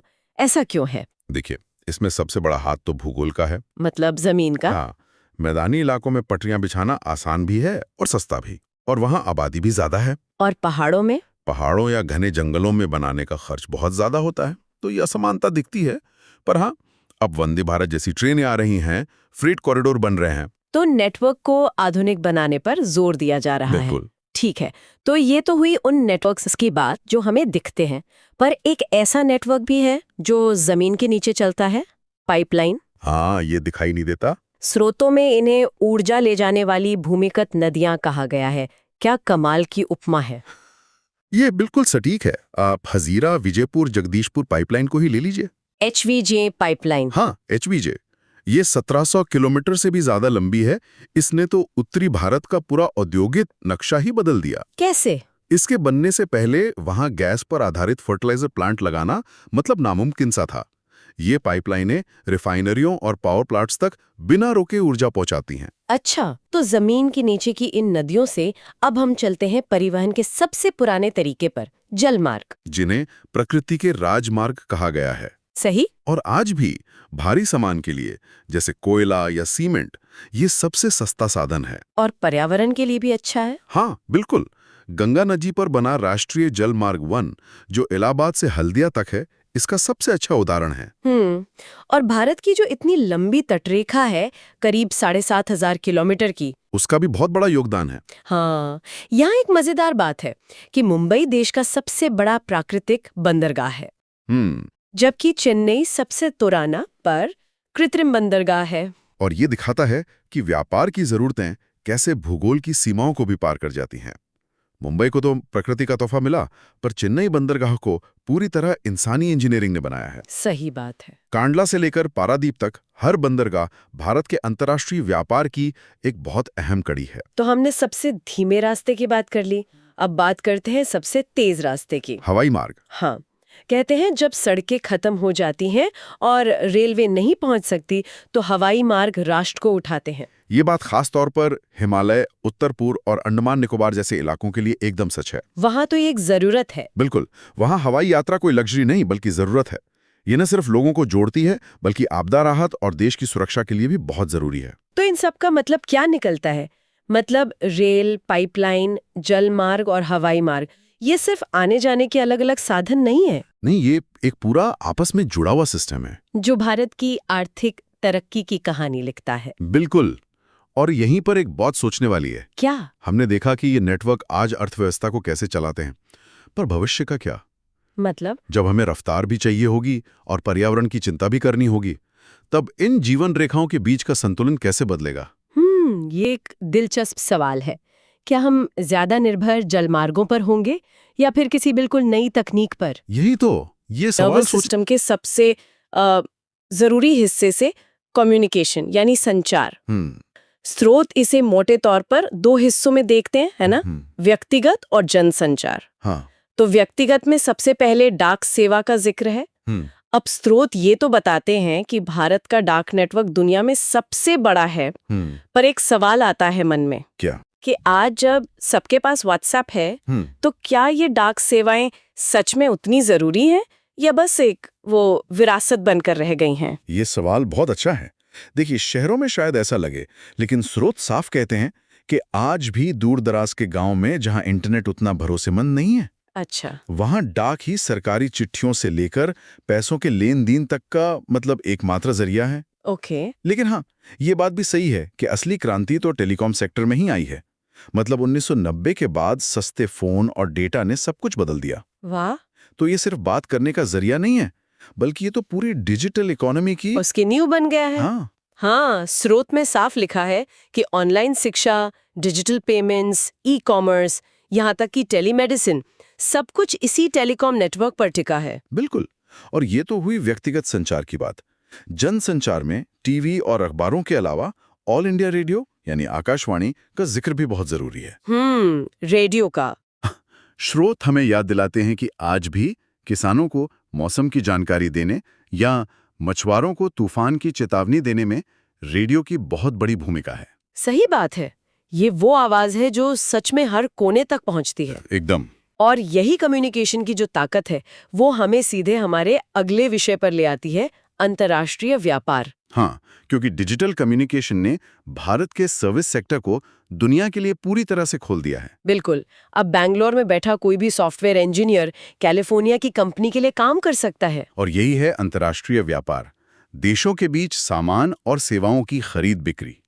इससे देश में विदेशी मुद्रा आती है, रोजगार बढ़ता है और नई तकनीक भी आती है। तो हम बाहर भेजते क्या है? स्रोत के हिसाब से दवाइयाँ, मसाले, कपड़े। हाँ, और इंजीनियरिंग का सामान। और मंगवाते क्या है? कच्चा तेल, सोना और इलेक्ट्रॉनिक सामान। तो यहीं पर बैलेंस ऑफ ट्रेड की बात आती है। अक्सर हम सुनते हैं कि भारत का व्यापार घाटे में है। इसका मतलब क्या है? इसका सीधा मतलब है कि हमारा आयात यानी जो सामान हम बाहर से मंगवाते हैं वो हमारे निर्यात से ज्यादा है। अच्छा। पर यहाँ एक दिलचस्प बात है। स्रोत बताते हैं कि ये घाटा सिर्फ हमारे तेल की जरूरत की वजह से नहीं है, बल्कि ये भारत के बढ़ते मिडिल क्लास की कहानी भी कहता है। मतलब जिनकी इलेक्ट्रॉनिक सामानों की डिमांड हर साल तेजी से बढ़ रही है। ये एक तरह से देश की बढ़ती खरीदने की क्षमता का भी प्रतीक है। ये तो एक नया नजरिया है। तो ये तो हुई उन चीजों की बात जिन्हें हम पैक करके भेज सकते हैं। लेकिन स्रोत एक ऐसे व्यापार का भी जिक्र करते हैं जिसमें कोई पैकेजिंग नहीं होती। बिना माल का व्यापार, हाँ, यानी पर्यटन। ये एक अनोखा व्यापार है जहां ग्राहक खुद चलकर प्रोडक्ट तक आता है, और भारत इसमें मतलब बहुत भाग्यशाली है। वो तो है। हमारे पास हिमालय भी है, गोवा और केरल के समुद्र तट भी हैं, राजस्थान का रेगिस्तान भी, और ताजमहल जैसे अजूबे भी। और स्रोत में एक बहुत मजेदार तथ्य है कि भारत में अब मेडिकल टूरिज्म भी तेजी से बढ़ रहा है। हाँ, ये बहुत बड़ा सेक्टर बनता जा रहा है। हजारों लोग हर साल सिर्फ अपना इलाज करवाने के लिए यहाँ आते हैं। ये भारत को धीरे धीरे एक हेल्थ केयर डेस्टिनेशन बना रहा है। और ये सिर्फ विदेशी मुद्रा नहीं लाता, ये होटल से लेकर टैक्सी ड्राइवर तक लाखों लोगों को रोजगार भी देता है। तो अगर हम इन सब को एक साथ देखें, संचार जो विचारों को जोड़ता है, व्यापार जो अर्थव्यवस्था को जोड़ता है, और पर्यटन जो संस्कृतियों को जोड़ता है, ये तीनों ही देश को चला रहे हैं। इनके बिना बाजार ठप हो जाएंगे, उद्योग रुक जाएंगे, और देश वो दुनिया से कट जाएगा। बिल्कुल सही। जैसा कि स्रोत के आखिरी हिस्से में कहा गया है, परिवहन और संचार का एक मजबूत नेटवर्क किसी भी देश की प्रगति की धड़कन है। ये सच में हमारी अर्थव्यवस्था की जीवन रेखाएं हैं। आज की इस चर्चा के बाद एक विचार सोचने जैसा है। बताइए। जैसे जैसे डिजिटल संचार और वर्चुअल रियलिटी भौगोलिक दूरियों को मिटा रहे हैं, क्या ये मुमकिन है कि